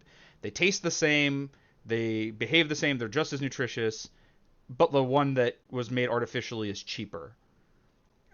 I just can't imagine that person, other than if they had a specific desire to cause suffering of animals, preferring the one that came from a cow as opposed to the artificial one. And Mm, that's something that I think this hypothetical subsidy could do. I'm not sure. I'm not saying it necessarily will. Right? Things go wrong all the time.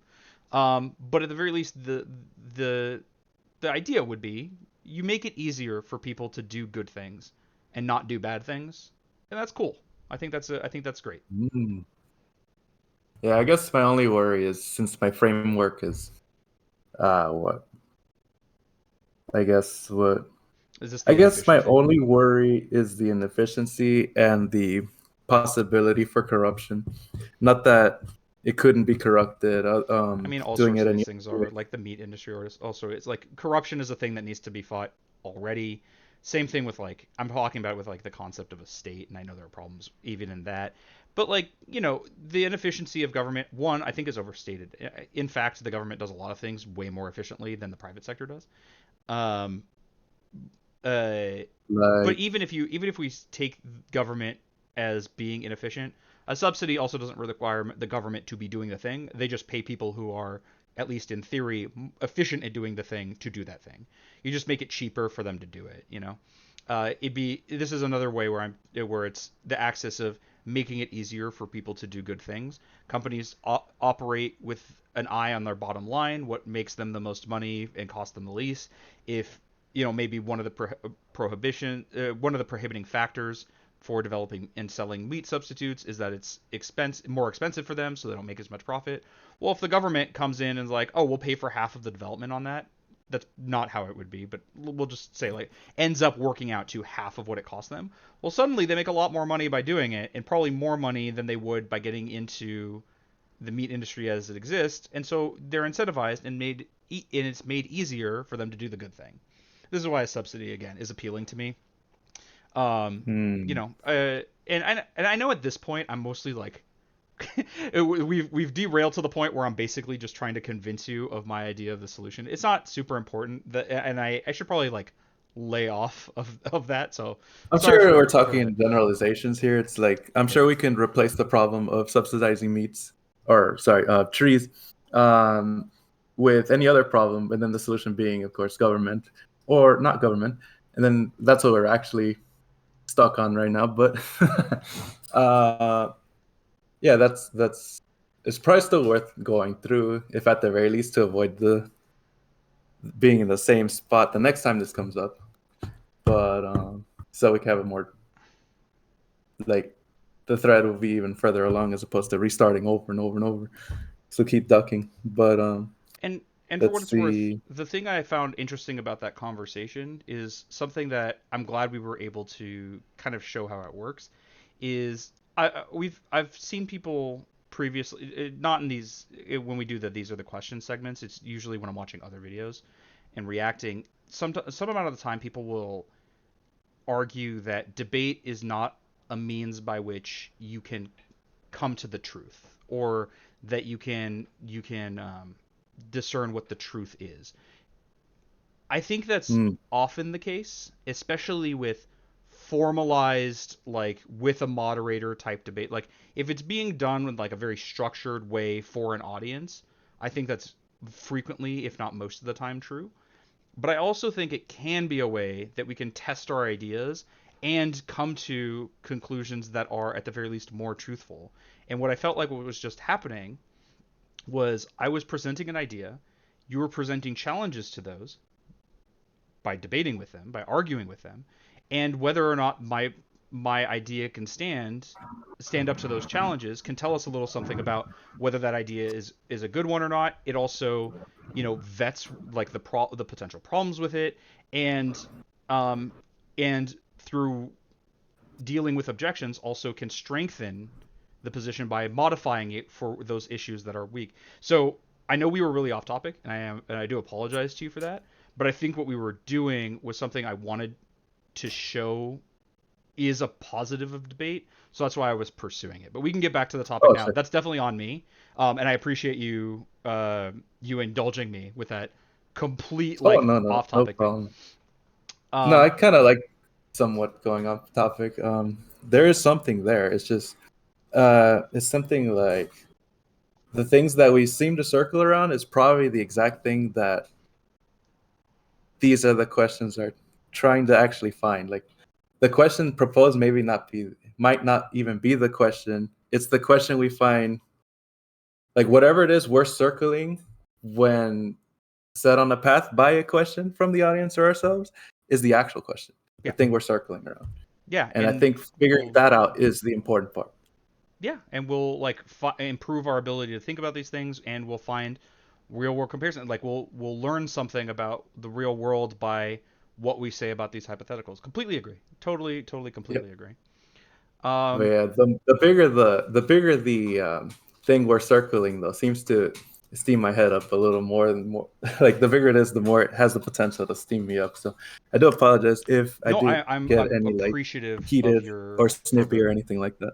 No, I'm Yeah, this appreciative is of when quite you the get beast, is what I'm really saying. when you get really into it like that. I actually like that. So no, no need to I also apologize. have to remember my avatar, so No, getting into character. these things But still, are important, and it's okay to like get heated and get interested in it. It shows the like dis dispassion would be a little weird. It was just like, oh, I don't care about anything. Oh, okay, then what are we doing here, right?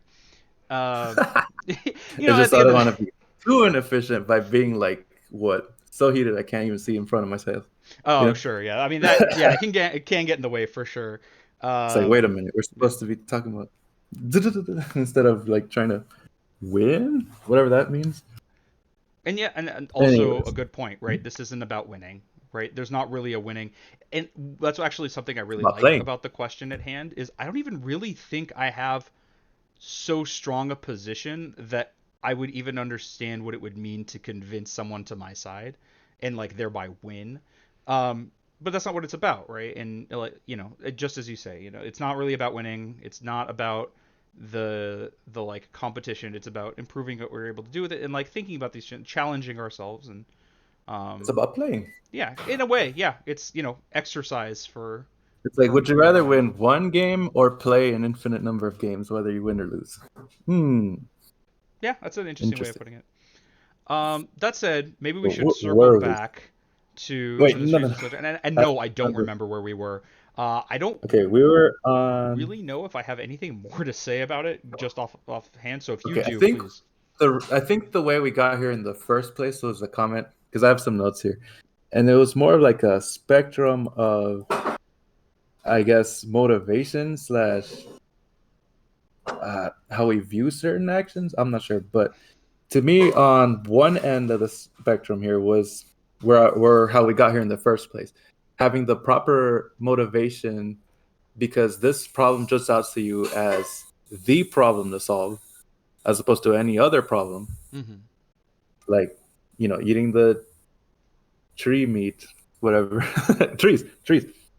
The tree problem is the one that bothers me the most out of any other possible problem.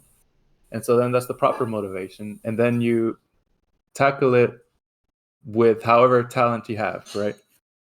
But then that's on the, I don't know if it's like the moral spectrum or something, but and then on the complete opposite end of the spectrum would be something like, I don't care about the trees, and in fact, I'm going to like do all sorts of things to the tree before I even use them how everybody else is using them, right? So I guess to go back to meat, it'd be something like mistreating cows before like slaughtering them inhumanely, something like that. Yeah, And and then somewhere in the yes, oh, sorry, I didn't mean to interrupt you. oh yeah, and then somewhere in the middle would be like the people that don't have the motivation to uh, make this the problem that they're tackling in particular.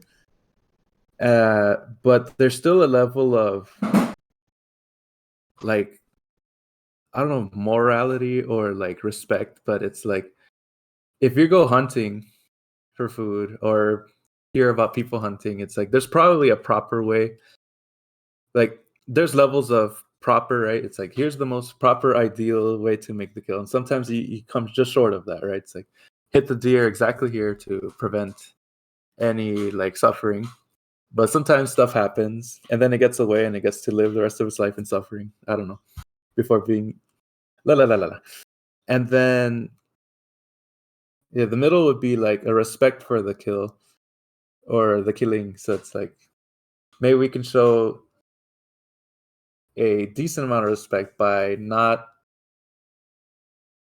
like using every piece of the animal, eating every bite of the spaghetti we made, not just throwing it around or whatever. Like, I don't know.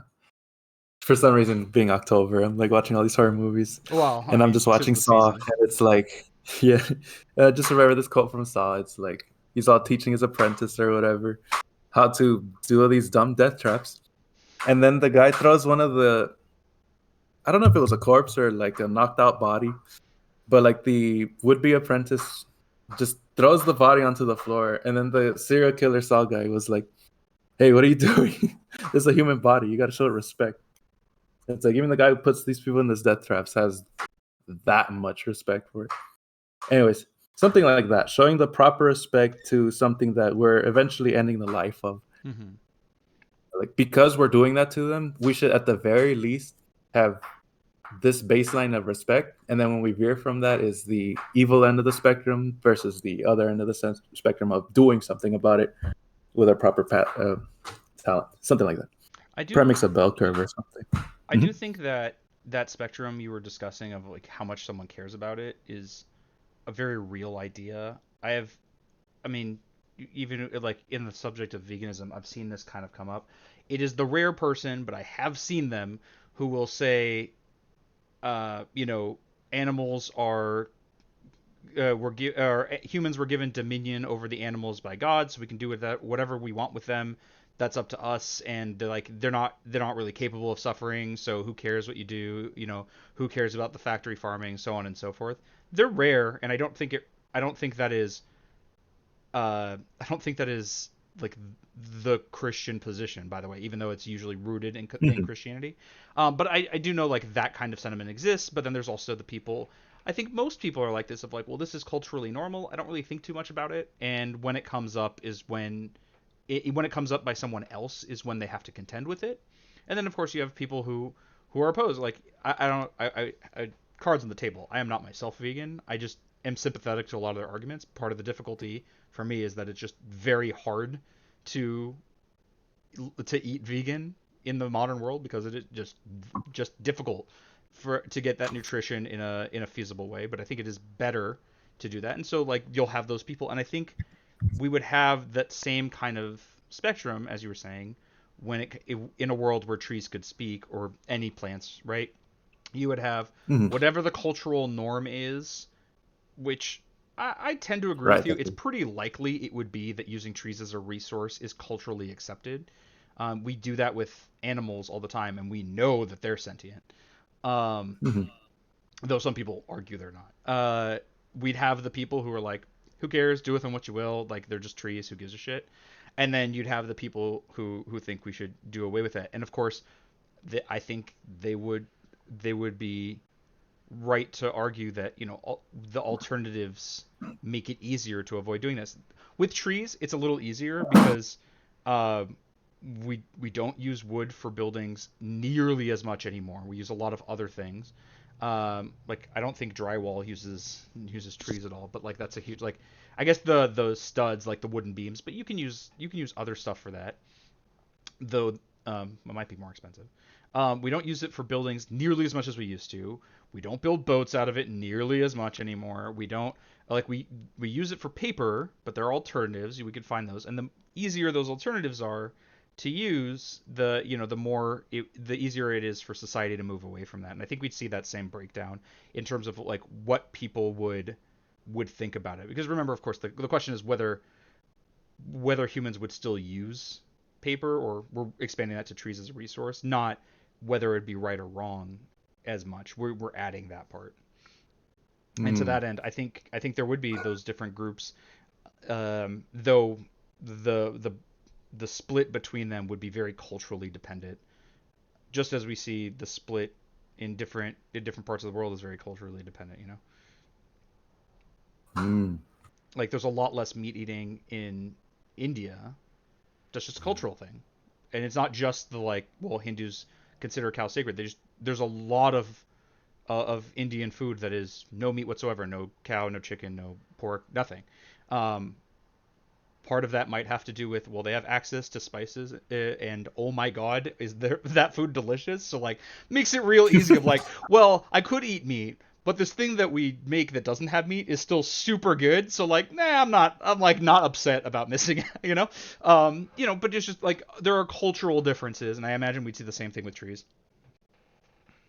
That just makes me wonder, if like one were to choose meat there, Mm-hmm. was it a matter of like access? If for some reason there's so many more spices and plants and stuff we can use to better get our nutritional needs like much easier without meat.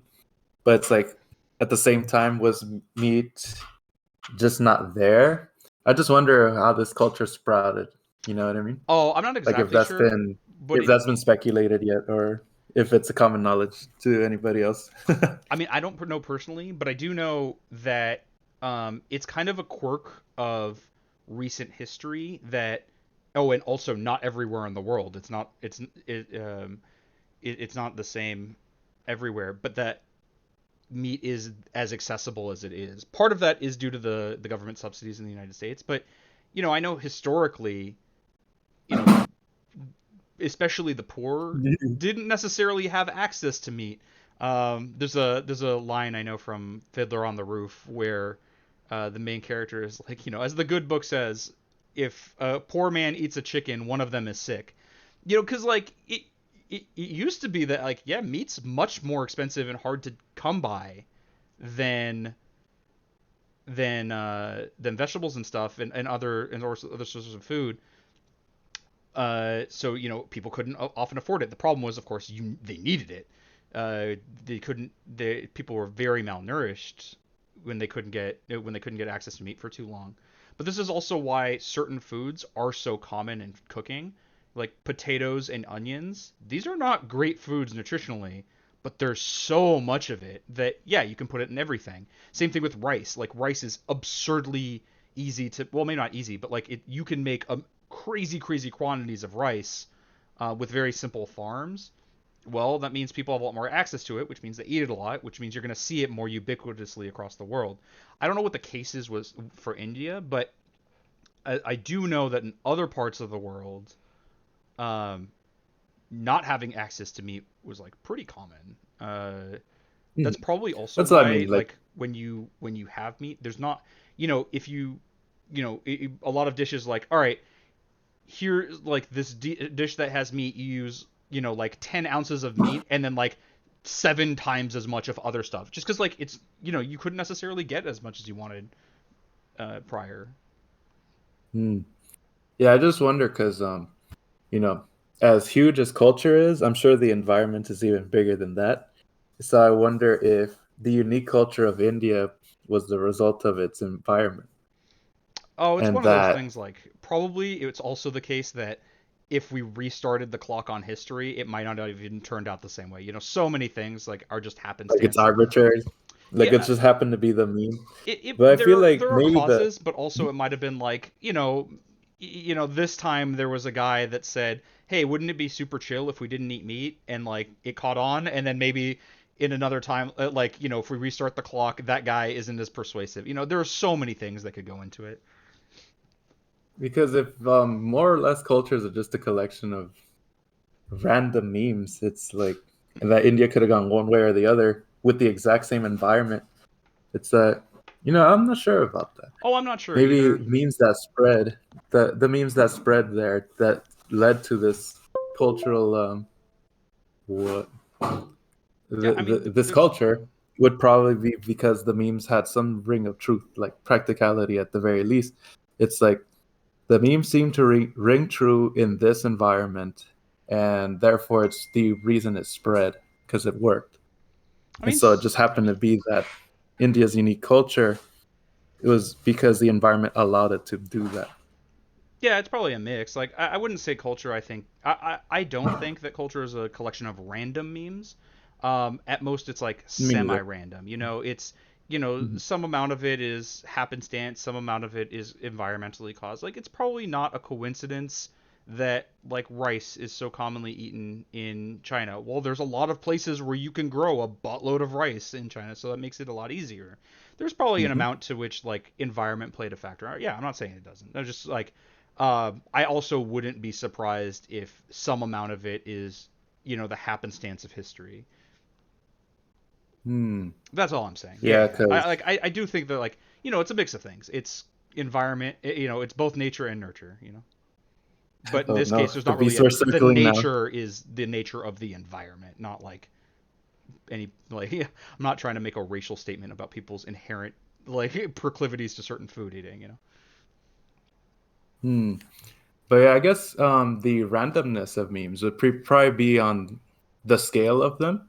If you were to pull into like the immediate present, future, past, like within like weeks or months kind of thing, versus like the memes that lasted thousands of years, it's like the randomness seems to be more found in like the smaller scale, where anything is being flung around until we find whatever sticks, right? But Yes and no. the stick is the ones that seem to have something going on The that example matches the environment in a way that is, at the very least, describing it accurately. The Hmm. example that I can think of where it kind of shows what I mean about sometimes it's just the happenstance of history is um is the story of Constantine's conversion to Christianity. Uh, Constantine, like as I understand, had a dream where like the Christian God came to him, and I forget exactly what happened. Like what was said to have happened in the dream, and then he went to his advisors and asked what they meant, and they were like, "Oh, it's a sign from the Christian God." And so like he had a battle upcoming, and he had a battle standard with the cross on it, and he won that battle, and so he was like, "All right, I'll convert to Christianity." The impacts of that have we're still feeling, right? The impact of well now Christianity wasn't persecuted in Rome because now it's the official religion of the emperor. Actually, I'm not even sure that he converted. I think he might have only converted on his deathbed, but he made it the official religion of Rome. And like now Christians aren't being persecuted, which allowed the religion to grow. And like we see the ramifications to this day. Well, that all happened due to like this random dream he had, and Hmm. also the interpretation of that dream, and that he won the battle. If he had lost the battle, maybe he would have seen it differently. If he had a different dream, if he had been told different, and this is what I mean, like I don't think there's anything inherent to the circumstances of the events that that would necessitate these things happen in this way. Maybe the battle winning, right? Like maybe they win the battle because like there are there are not objective but like verifiable facts about the circumstance of like well these armies are different sizes and the different training and so on and so forth. But like the dream is pretty random. Why would that? It might not. If we restarted the clock on history, it might not happen again. And yet we see all these massive impacts. And so this is what I mean. Of like, there's a little bit of like, yes, it's on an individual level the scale of that randomness, but it can have massive impacts on culture as well. And so maybe and restarting the clock on history, he never converts, and so the world is totally different. And that's what I mean. It's just I don't think the dream was terribly random though, because Oh, maybe not to terribly have random. to be able to dream that particular dream, he'd had to have been set up by experiences just before the dream You'd have to know what to Christianity even is and have all that that. particular exactly. And then for that Christianity to even sprout in the first place meant that whatever it is that led to it uh, worked enough to take that form consistently enough. And so Yeah, this is maybe what there I were sects of religions before. If we trace the yeah. the genealogy of religions, even we can go all the way back to Horus. This it's like okay, but the things that led to having those aspects of religion having this and that is because it worked at the time, and then it was built over time. Where all right, Yeah, there's a and huge beast here. yeah, there are Uh, contributing uh, factors for sure. I agree with completely with what you're saying. This is it's why I just say it like wasn't semi-random. terribly There are random. causes, but it could have easily happened slightly differently and had massive changes in the resulting events, right? Yes, like for him to have that dream, certain things need to be the case. But what if his dream still involved Christianity, but instead of him like being spoken to from the Christian God, it was him instead, seeing the you know the Roman pantheon destroying the Christian God, right? His dream could have been very different, and the interpretation could have been very different. And and this is what I mean of like this semi-random. There are causes for sure, but it didn't have to happen this way. And that's yeah. So I don't think we're like terribly in disagreement about like the premises. It's just that's where I go with the conclusion of like yeah, like there are reasons and they contribute, but there's some amount of well, it could have happened differently. That's all. I guess where I seem to be going with this as I explore it, um, the the dream wasn't that random, and let me see. I feel like it couldn't have gone any other way. That Like, what dream if he just didn't with the same remember his setup. dream? Like, I that's a guess very easy way it could have gone differently. yeah, they do say that you dream every day, and then most people say no, we don't, or I don't remember. But A lot of maybe the people just don't dreams that remember we their dreams. yeah, maybe it's because it's not worth remembering. Like I'm starting to think that maybe the dreams we do remember is because they had enough of a, at the very least, shock value, or like tackling some sort of subject that is very important, and it got at least this far in solving. All And right. then for him, whatever it was that made this dream happen would have been something like a battle of faith. And then the dream made it at the very least obvious that it's like, you know what, I got a problem, and I'm going to faithfully, like in faith, do this now in the real world just to see what would happen, you know? So in a sense, it's like it couldn't have been dreamt any other way, I think. Maybe, maybe not, but like, it very Like easily the could have the just not remembered his dream, like the or theme of the movie whatever would have else. been the same, but the the shots or the actual subject matter might have been different, but the overall theme would have been the same, and the reaction, well, not the reaction, but the But like, conclusion of okay, yeah. I'm going to do it like this in the waking world would have more or less been the same. It's well, he still had a choice at the time. Should I do this or shouldn't I? And then, but I guess I'm arguing that the dream, the level of randomness of the dream would be strictly on exactly what it looked like, I guess. But the themes, the conclusions, the overall events happening in the dream would have been the same because it was set up with the same things, which the beam of Christianity, let's say, uh, to go back to the I think I get previous what you're thread. saying. I Uh, personally don't where am see I? it that way, but that does make a lot of sense, and I think it's Like, super yeah, reasonable. That said, we haven't talked about anything stupid in a bit. So, all right, hear me out. All right, hear me out. yes, TV series idea. All right, yeah, yeah, it's yeah, yeah. the people from Inception got the time travel technology, and they have to go back in Oh time no! and plant these ideas. So Constantine's idea, they inceptioned him. All right, he was just dreaming. He was just like, all right, I'm gonna do my thing. I'm just gonna go to sleep, whatever. And they're like, all right, we got to make sure that he has a dream about Christianity, so that like the history of the world doesn't get like thrown into chaos or whatever. All right, all right. Any TV execs want a hold of that idea? Get in contact with me. All right, we can work this out. All right, All right, we did our very good. requisite stupidity. That said, we've been going for about 2 hours, and it seems like we have Pretty much exhausted anything we want to say about the tree topic. If that is not Oh, the case for you, please let's throw that out. But otherwise, we can probably just wrap it. I guess hmm to go back to the trees. Let's see. I already We covered should my all go note back with to the the trees. spectrum. Yep. Back to return to tree. Reject modernity, return to tree instead of return to That's really monkey. what they mean. We Um, already covered the spectrum here of the use the trees, who gives a shit, use the trees respectfully, don't use the trees respectfully, don't use the trees or else. Oh, I yeah, guess we that's covered actually that. something I had forgotten about. You mentioned this Yeah, previously, and I think there's more support for it now that I think about it.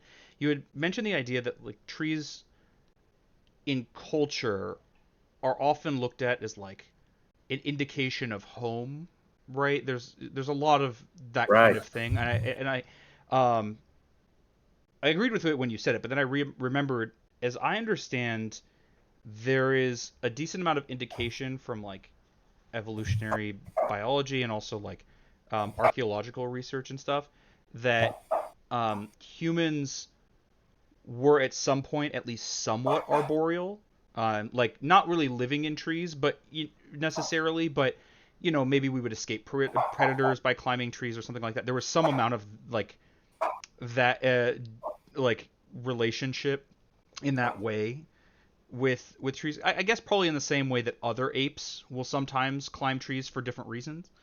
And I wonder if that history would have even more impact. Like we would feel more as home. It would feel maybe less like home and more like a parental figure, right? You're not just climbing an inanimate object and like hanging out there and like maybe getting to either get to the fruits or to escape a predator or whatever. It's also like talking to you. It would maybe Yeah, it would feel a bit um like there would be more companionship and or a sense of like this is a protective being. Maybe like this leads more to like the sense of gods, but even not necessarily to that extent, just a sense of like these are our protectors. Maybe we'd have a little bit of that cultural impact, and even if then we if we still were to use them for still process resources trees, later. exactly. Like we might still end up It's using like them for resources later based on like what cultural changes and predispositions or whatever.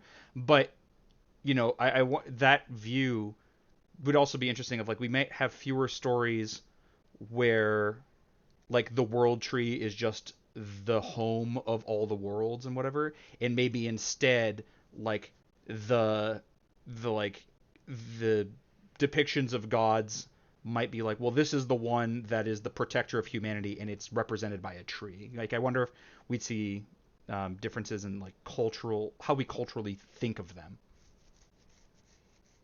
I dare say that since that ring true enough right now, Mm-hmm. that's already the case. A little bit, but I think It's there's like more of an association with home than them being protectors. Maybe I'm not entirely mistaken. I guess because a Groot home is could like more of a protector than a home, but it's a little bit. That's a very specific example.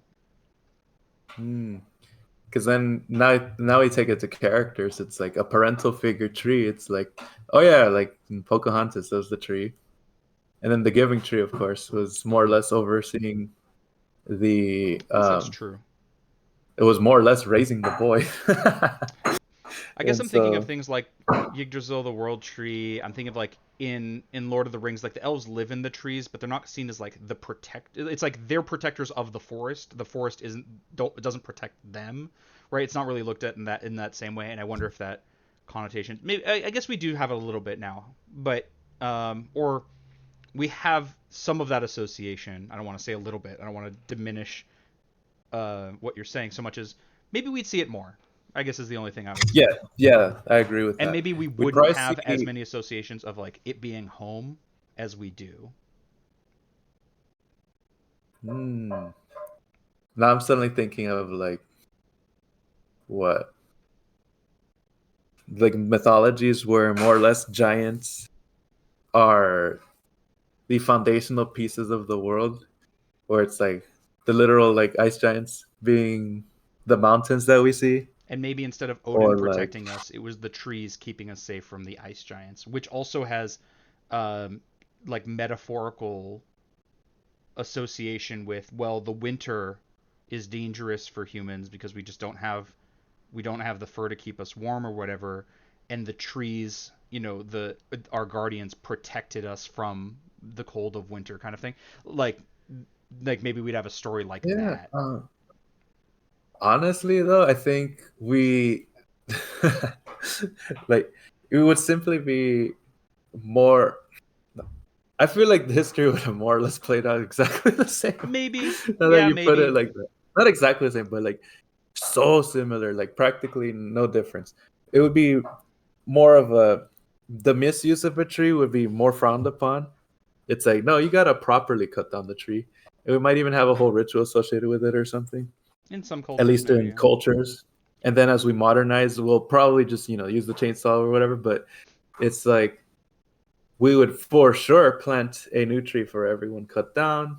Not Hopefully. that we don't already. And then Well, it's we don't like, do that nearly enough. well, Yeah. I guess the way I see it for that, it would have to happen. Otherwise, there would be no more trees to take advantage of, right? I So even also if you were super greedy, you'd still have to plant the trees. I also think But we'd still, look at certain historical events, or maybe historical isn't the right word, but we might look at certain events in the past a little bit differently. So, like, we talk a lot about the extinction of the dinosaurs, and the terms we use are like, what caused them all to die, and yada yada, etc. What we don't hmm. talk about nearly as much is that the Sahara used to be a rainforest. The planet Ooh. changes, climate changes, all this other stuff. As I understand, part of why it's not a rainforest anymore is rainforests actually mega sap all the nutrients out of the ground. So when they're cutting down parts of the Amazon, part of the problem with that is that new plants can't grow where the ones were there because underneath it is uh, is soil with no nutrients in it. It's all been sapped. A lot of Ooh. rainforests plants grow from other plants. They don't grow from the ground anymore because there's no nutrients. And so, as I understand, like that's part of why this era was like that. It's just after a long enough time, you just can't support that anymore.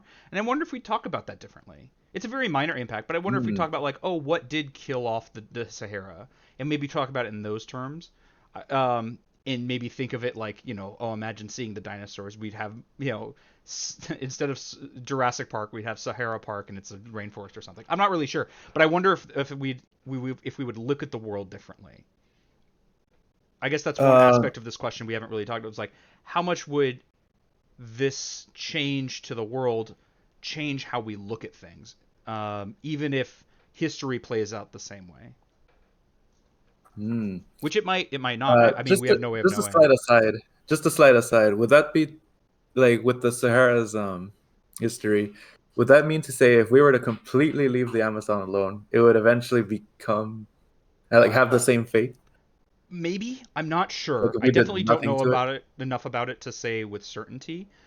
Perhaps it would happen, but on the timescale of like thousands of years, because when we don't cut it down, the parts that exist do sustain themselves by growing out of like plants growing out of other plants and whatever. Like once a tree falls and is decaying, another plant might grow using Mhm. pulling nutrients from that dead tree. I don't know how long that could perpetuate. Maybe climate changes would like natural climate changes would prevent that from happening ever. I don't really know. I, as I understand, as a very lay person, yeah, maybe. Though the time scale would not be. This wouldn't be like within the next 100 years. It would take kind of a while, I think. Because I guess I just don't know much about the topic, but is it strictly cutting down the trees and then having no viable way to replace them? Like there isn't like by cutting them down and getting rid of them and then having only dead ground left, is it just left like that, or is there some sort of like solution to be able to reuse the same ground? Well, I mean, you can use it, but I just don't think. As I understand, Like it wouldn't be as nice, obviously, but it's like it's not ground that is suitable for plants to grow in. Like humans could use it for but something. We could put a parking lot there or whatever. But sure. like to be like as a suggestion the most environmentally destructive possible option. Uh, but you know, It's like just, yeah. it's not good for Um, growing things. Which also the question that makes me wonder, actually, as long as we're gonna stay off topic, I wonder if considering that these changes can happen, I wonder if we can create a new rainforest somewhere, which would be ooh, a kind of an create one. interesting project as a method of as one possible like thing we could do to combat climate change. It wouldn't be sufficient, but I wonder if we could create a new rainforest somewhere. If they like some, through the history of the world, there have been some that are no longer, and at some point there was no Amazon, right? So I wonder if we could Hmm. make a new one. That would be kind of cool, right? I wonder if there will be some severe consequences for doing such a thing. Oh, I'm sure there would, But right? yeah, even so, as also a layperson for the arbor industry, see, I don't even know the word for it. Um, Sorry, which industry? I it's misheard you. just it's just like the tree growing for usage. I mean, the tea pro tea Are you talking about like the tree lumber industry? processing. Yes, lumber and Mm-hmm. paper and whatever it is we use wood for, Mm-hmm. or trees, I guess. It's like surely there would be the concern to keep the business going and therefore have to find a way to replace trees with more trees. And so, I mean, you would think of besides it using is it now. for, sure, I'm just not sure, what the actual meta is right now. This Like, is I'm not saying I'm going to be the guy to make the beef mine to figure out how to grow a perfect one-to-one replacement tree after where the cut is. That should be somebody more talented and more motivated than me. But it's like surely outside of parking lots, there's got to be some sort of effort slash what? I mean, there's It's stuff you really could do not with the leaving it land, there but it might not, like the environmental impact, like not such that it negates the environmental impact. But one of the things because you were if talking about they treat is the ground. it is like it reminded me of something that people talk about and I find very interesting. As forgive me, my lefty is going to come out here. Issues with capitalism, which is that there are externalities that by design companies are not going to address. It is more expensive, even by small amounts, if you replant a tree for each one you cut down because you have to like find a sapling, pay someone to do it, all this stuff. Make sure there's like have land where you can do that, whatever else. There are expenses associated with it. And so it's cheaper to just not do that, which is why the only reason why companies ever do is because they're like mandated from governments. And this is one of the issues that comes about of like, Mm. well, if your only interest is the bottom line, sometimes doing things that are better for the world is more expensive, and so the world just gets worse. The meta very frequently is whatever, we made more money, so that's a problem for the future. But companies, by nature of how they're designed to work, and in fact how they're often legally required to work, necessitates that they kind of think in the short term. How can we get more money for our shareholders every year? And one of those is reducing costs, and sometimes that means, you know, not. Sometimes that means not replanting trees. Sometimes that means there's wood shavings in the meat. Sometimes it means all sorts of stuff. And Subsidizing.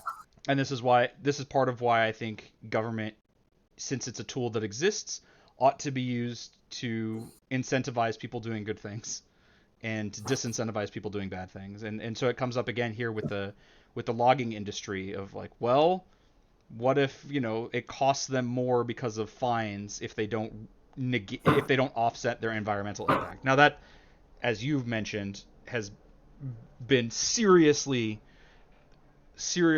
harmed by like a lot of corruption that goes on with this and a lot of like cozying up and lobbying and stuff. But at least in principle, it's a good idea. Yeah, because what if the mandated solution is not either efficient or circumvented by corruption or not even necessarily like working?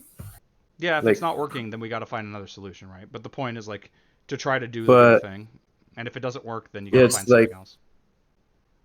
I don't know if short sightedness could be attributed to any particular. what side of politics, is to surely be the strongest capitalist to play the long con and more or less generate for yourself more trees to sell later, Except like by the no time matter that the those cost. trees are able to be cut down, you're already dead. Like it takes a long time. Not to mention like But even like the CEOs method, have like a rotation where there's always some trees ready at some place, and then you just go in circles chasing it, or something. I don't get how trees work. Maybe they grow faster than we think, and or maybe there could be some sort of incentive by wanting to play this long con to develop within oneself, one's own company, like the means to make the trees more efficient at growing, either through having better trees, faster growing trees, or whatever, or making the ground more viable than the dead ground that's apparently underneath rainforest. but that's a lot of money, and that cuts to the bottom line. There's just some problems with it. Like for one, the people who are going to be able to be in charge of corporations are generally going to be the people who are the most cutthroat, the most greedy. There's like a personality type that gets selected for just by what it takes to get to that kind of position. But even aside from that, which I understand sounds very conspiratorial, there's like Nah, CEOs legally have a fiduciary responsibility to the shareholders, where if they're not doing everything they can to increase the value of the shareholders' holdings, like that's a legal problem. If they're doing stuff that is not in the best financial interest. Now there's some like wiggle room to that, of course. Like you can say like, well, we're investing in research and development or whatever else, but unless there's a certainty that that research and development, or at the very least a reasonable likelihood that that research and development will lead to additional profits down the line, they're really unlikely to invest in them, because like that's they'll be you know basically they'll be at fault for like not doing their job well, right? They would be doing like they'd be at the very least, that would be grounds for like removal at a minimum. And so there's just like this huge pile of incentives to do stuff that is good in the short term, and then like try to, and then like if things are going badly, just like bail out, take your golden parachute and jump. um and I just so like wonder there's just where. and that's why like you kind of need, because you would think, yeah, like, oh, long term these things can be good for companies. They don't work that way. This just isn't a thing that happens very much. This is why, I like, guess Mhm. as an example, there's high speed rail in other countries, but not in the United States. The reason why is the government required that any development of high speed rail needs to like have this certain safety requirement, and so all the train companies went, screw it, we're not doing high speed rail then, because it would cost too much. Like it might be too expensive to be safe, and so we just don't get that now, because they looked at like that short term benefit. If they were looking at the long term, why not invest in it and like make more money from this product that only you have? They just didn't do that's just not how that works, I guess unfortunately. all I like what I heard with the shareholder bit is like there's laws to, you know, force the incentive to be on the short term. It's like I think we found where to attack that. I suppose Kind it's like, of, because you also but don't is want that considered? because you also Yes, don't want you don't want a CEO. It's also a really bad idea to have it so that a CEO can act in ways that will actively harm the investment of the shareholders. Like there are I can't think of examples, but it seems pretty obvious that there would be massive problems with that. And at the very least, the people who are likely to lobby for things like this are going to want to make sure that their shares are protected in that way. If a CEO can just walk into a company and like, I don't know, short sell all their stock and then tank the company, like that would be pretty bad, right? Like that would probably be a thing that would be really destructive for the world. It might even be the case that the current legal requirements are less short-sighted than if there weren't any, but are still pretty short-sighted. I agree with that. Because basically, it's like even if we made the strictly greedy case of having trees later means you can play this game longer Mm-hmm. and have more profits, it's like, okay, I'd love to do that, but then all of these things are in the way to force me to not do so anyways. And so then it's like, I guess the way you framed it, the only things in the way at this point would be all these rules, like the red tapes and the, I guess, what? Hmm. And How the current rules are being played right now, I guess. Say, sure, we got to prevent that from, CEOs walking in and doing that. But I wonder if it can be tweaked just enough to, at the very least, allow a, you know, less short-sighted strategy to be played out. yeah, and this gets a little bit to how I look at human nature. But there's a lot of like speculation on that, and I don't think you could do better than speculation. But like people have accused me before of thinking that humans are inherently good. I don't really think that.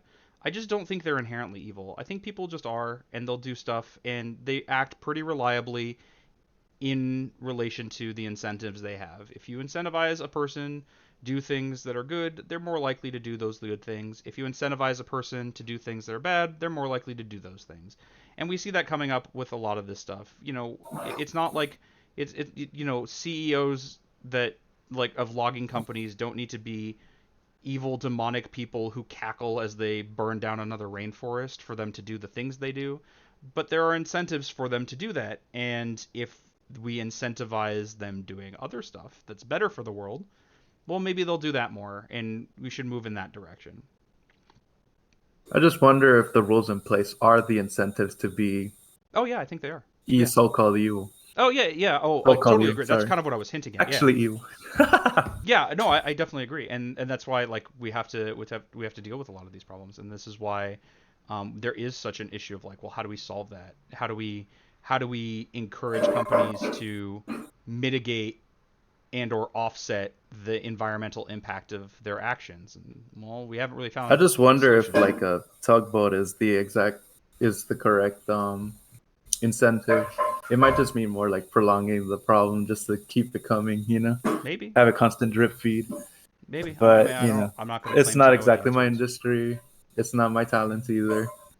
But I don't know. I guess the constraints seem to be the disincentives.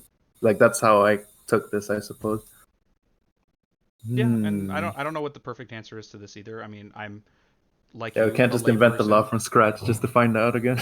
Yeah, and there's better and worse stuff you can do, but of course, part of the problem is that even these suggested solutions that might not work in their totality or might not be enough or whatever else, it's just also not getting pushed for. This is one of the difficulties. This is why you have political activists at all, right? Try to encourage the government to do more good things, do fewer bad things, so on and so forth. And this is the eternal struggle of politics, right? Just I wonder if like adding more and more, like, let's see, I mean, sometimes yes, is sometimes it no. strictly is it strictly the government being the okay? So when we say like there are laws to do this and that, is the law the government? I mean, usually, but there are also sometimes incentives come from outside of government. One of those things, an instance where you see that contemporarily is with the concept of rainbow capitalism. Like people sometimes get mad about it, but companies more and more are putting out statements and advertisements where they demonstrate or they, I guess more accurately, virtue signal an alignment with like LGBTQ rights and other progressive causes. They're not doing that because there's any legal reason for them to, but the tide has shifted, especially in the United States. Most people are on board for that. That social incentive, that idea that well, people like when we're progressive, maybe they'll buy our stuff more if we demonstrate that we are. Obviously, it's insincere, but I'm I'm glad it's better that companies are for progressive causes than against them. And they're not doing that for any legal ramification. They're doing it for social ones. So, there are lots of things that can encourage people to do more good stuff. In this case, it's just most people tend to be in favor of, for example, LGBTQ rights. So companies act like they are, and they do small stuff sometimes that's in favor of that. And like, okay, that's better than like if Hershey came out and was like, nope, the gays are bad. At least they're doing something a little bit better, and that's just from social incentive. I guess from all the talk I keep hearing that I can't really understand, it's like it would seem to be that rainbow capitalism is incentivized by certain companies. I don't really get it. I It's mean, like, it's okay, just we mostly agree that it's just a virtue signal, but on yeah. top of that, there's the incentive to do it with their loans or whatever. And it's like, okay, we're gonna support your company this much so you can push this here. And it's like we still agree that's the insincere aspect of it, but it's less like what trying to appeal to a new market and more, hey, these guys are giving us all this money to do it. So it's like, Yeah, I mean, regardless it's of the insincere. I'm market's not actual desires. Yeah, I'm not going to pretend like companies that like Bud Light had what was it, Dylan Mulvaney do one ad read for them. Dylan, as I understand, is a trans person. Like the right lost their mind over this, Mm. but the reason they did that was because well, most people are in favor of trans rights and stuff, and so yes, obviously it's insincere. They don't give a shit. The only thing they care about is that people will buy their product. But if most people are on board with this and they come across like they're also on board, then maybe they're more interested in buying the product. It's just, but like at the same time, it increases the visibility of trans people. It's more public support from a company about it. Like it is in a small way positive. Would you They're say doing it that? insincerely, but at least they're doing some amount of good, and it's incentivized by public opinion. Would you say then that this marketing tactic was um, strictly them more or less trying something new, or not? Like, what was it? I mean, there's a lot of stuff What's that the goes into word it. There's for it? also like outrage baiting. Like they knew that the right was going to lose their mind over it. They even attempted a And it would lead to boycott. more sales, but they As it played it turns in the out, wrong market, I suppose. their stock price didn't really change because of because like the right there was an Mm. attempted boycott which didn't really work, and now it's the stock price is basically back to where it was. It didn't really affect very much. But the goal was like, well, most people in the country are on some level on board for trans rights. If we pretend like we are, maybe they'll buy our stuff more. As I understand, that's the basic idea. Maybe there's more that went into it. I'm sure marketing departments have like tons and tons of stuff that goes into any decision they make, so there might be more. But the like the simple version is the one So that they most people weren't use. actually like given a giant sum of money to be like, okay, push this. What do No, they no. keep If calling it? anything, they paid What do they Dylan keep calling it? subsidy No, I meant or like the loan. loan subsidy. Yeah, that's it. One of those mega companies or whatever Oh no, no, they that own weren't given. everything. Yeah, the And it's only like, here, incentive. you adhere to these rules, push this, and that. And then it's like, there you go, have the bag. Doesn't matter if nobody buys your product anymore because we'll cover the cost. Oh Something no, no, like no, that. nothing like that. I mean, people have conspiracy theories that like So they they have must have like been none paid of off by that.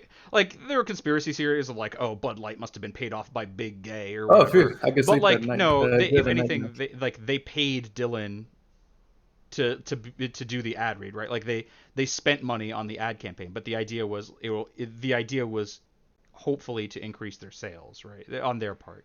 The only incentive, as I understand, that they had was their bottom line and the fact that uh, that being pro LGBT is popular. It's a social incentive as opposed to a legal or well, I guess there is a financial incentive, but it's indirect. And so there are different ways we can incentivize good things happening. Some of them are just, public opinion changing. And so Hmm. like not all of it has to come through government, which is where we started on this, right? It was like yes, law will come from government, but there are changes in society that can be brought about simply by change of public opinion. Hmm. Let's see.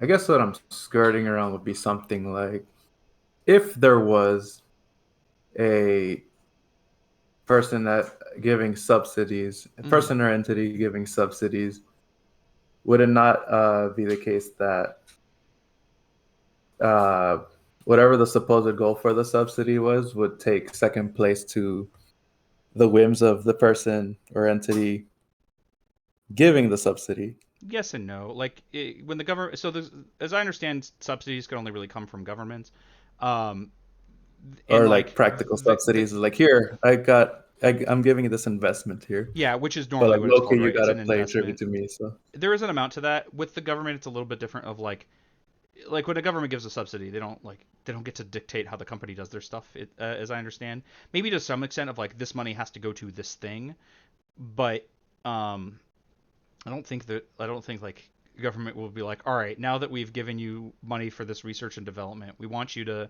fire this person and hire this person and institute this uniform. Like I don't think that's a thing that can really happen. is this a thing? Here's a problem. We're gonna give you this money until you solve it. Go have at it. Hey, you're saying Oh yeah, like I mean, there could be if it's put in those terms, but frequently it's not. Like, it's no? you know, like government grants Hmm. are usually like you can't they don't last forever or whatever. You have this much or with subsidies, it's frequently like for the production of a product. So if you're not Hmm. producing that product, well, that subsidy can be revoked. It's not like it doesn't have to go to any particular company or other. I don't think. I don't know. There's a lot of details that go into this that like someone who knows a lot more about government administration would be better suited to answer like the details of. Yeah, because as Um, a layman, I could only like conceive of it even from like a pulled back, generalized kind of point of view. yeah, and it's one of those like That's I don't like know enough maybe, about just the maybe, details about subsidies work, but like maybe there's stuff to get into in the weeds there. I just don't think it's because it's just terribly like maybe, interesting to just get into maybe now. from my macro point of view, it's like if we go to the quantum level, it's the exact opposite would be true. You know what I mean? And Yeah, I that don't know. particular situation, it's like, okay, let's do the exact opposite of whatever I seem to be implying my automatic what I mean, I guess I'll solution put is. it as like subsidies tend to do the thing that they're supposed to do. Like in California, I know there's a subsidy towards for people to have solar panels put on their houses, which means there are more companies that are trying to do that because it's cheaper. The corn and corn products are incredibly cheap because they're subsidized.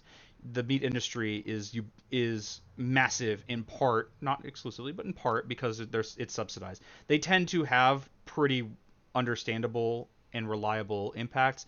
I couldn't speak to you about the details of them. I'm not an expert on it. If there were Hmm. problems with the details, then like that would be a problem to deal with. But it seems like the direction and the goal seems um, is the probably the most important. And it seems pretty uninteresting, at least to me, to like try to figure out what those weeds would look like and then try to find our way through them. Yeah, I'm still like trying. I'm more like still interested in the broad at the end of the day. For sure, for sure. But yeah, then I just come up with the question of I wonder where risk, like the placement of risk, changes the quality of the eventual product.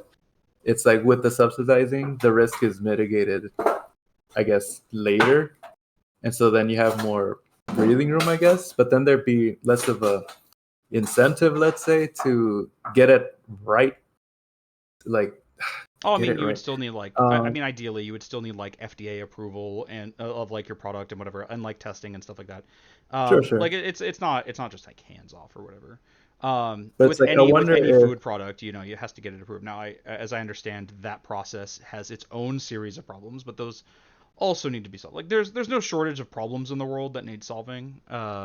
You know, hmm, yeah, I just wonder like how cool the solar panels would be versus the solar panels we have now if we have like even more subsidies or even like no subsidies.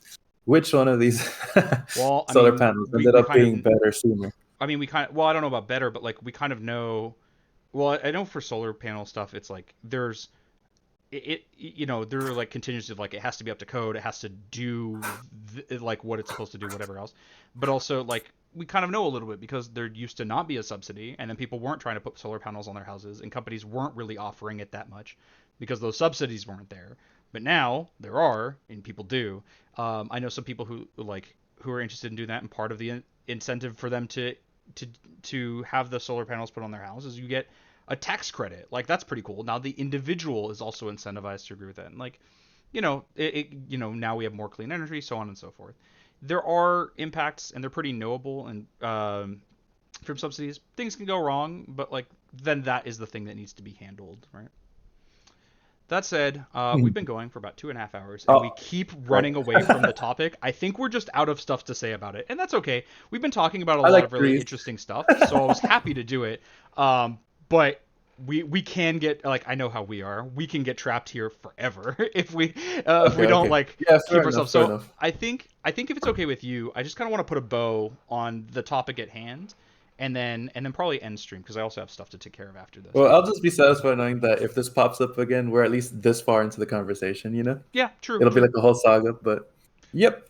I And in like the fact, I trees. intend to. I was on Tuesday. I was going to do a debate review for a debate about veganism, and I was just having a lot of stream problems, What so I was wasn't that? able. The So I wasn't able to do it. But I will be doing that next week. So if you're interested, like, you can just check out that stream or a gotcha. subsequent video.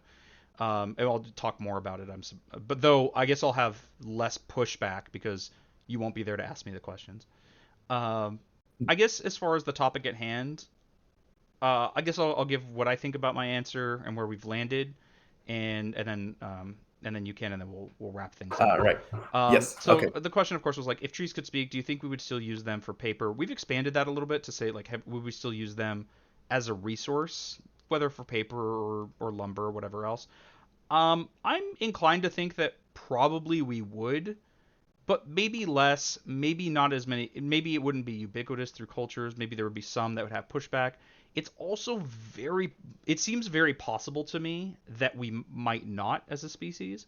At a minimum, I think the subsequent question, like, would it be moral, would have an impact on that, in that there would be much more of a conversation about it. I think it might be better to, if trees are sentient, not just could speak, but were sentient, it would be better not to use them as a resource. It would be better not to cause that harm.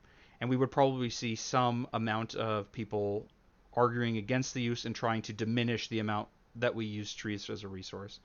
I hope, Troy, who asked the question, you find our discussion interesting on the subject and where we landed. And speaking of where we landed, Hexic, why don't you, I'll let you, say what you think about the subject. Okay. If trees could speak, I'd say we'd probably use them just about the same. Our cultures will be slightly more centric, and there might even be a stronger reverence for them. But even then, it wouldn't get in the way of using the trees. hmm That's what I think. Okay. And when the follow up question that we've added on, would it be moral? What do you think about that? Would it be moral? To use trees as a resource. Let's see. Things could be better, but until we figure out how to avoid it altogether, Mm-hmm. there would be no way around it. It would be simply a matter of, well, that's the world we live in. This is the circle of life kind of thing. Okay. Well, Unfortunately. thanks so much for And talking. like that sadness. Oh, sorry. Oh, no, no, Let me please, just put please. one I more. didn't mean to. Yeah, go ahead. That sadness we have for it will encourage us to, at the very least, when we do use the trees, to do it respectfully more than say even now. Mm-hmm. Mhm. The end. Sorry, I know I have a bad habit of accidentally interrupting. I appreciate you bearing with me on that. Uh, I also appreciate you being here. Thanks so much for joining me for these. The plan, and I know I've talked with you about this, but for the audience, the plan is to do these basically every other week. And uh, next time, I actually have another guest that should be joining us. Uh, Ooh. so that'll be fun. We'll have three people involved in the conversation. I do want to get more people into it. As I mentioned, this time our question came from my Discord. Not it wasn't one that either of us had come up with. Instead, it was a viewer. There are some more that were posted in there that I also have on the list of stuff we'll discuss in the future. If you're interested in suggesting questions, or even like maybe we'll have some viewers occasionally join us, just let me know. Join the Discord. It's in the video description. It's in my channel description. It's in my Kick page. It's everywhere. Should be easy to find. Hexic is in there, so if you want to like ask him about more of his thoughts, like maybe I didn't ask a question you thought would have been interesting to address, you can ping him and see if he's interested in responding. I know I just like I just volunteered you No, I for don't that, mind. Hexic. I mean, you don't have to answer if you don't want to, but people can ask. If you have interesting stuff to say, yeah, feel free to talk about it there. Yeah, go Hex, nuts, because I technically don't really know until I actually am given a question to ponder what actually where I stand. So I I should appreciate it. I Mhm. should maybe not next time. I have a specific question that I wanna ask for the next instance, but maybe uh, a subsequent time that we're doing these are the questions, I should make you have the question. This way, I get to answer it fresh and not have thought about it. Oh, okay, okay. I have to Well, come up with a good one then. yeah. Please do. I would appreciate it. The more people we have coming up with these, the better. I would not have come up with a question like this one or some of the other ones that people from the Discord have suggested, and so I'm really glad to have more points of view contributing to this. Hexic, thanks so much for joining. Everyone, thanks so much for watching. I hope you have a great rest of your day, and I'll catch you next time. Thank you for Bye. having me. Bye.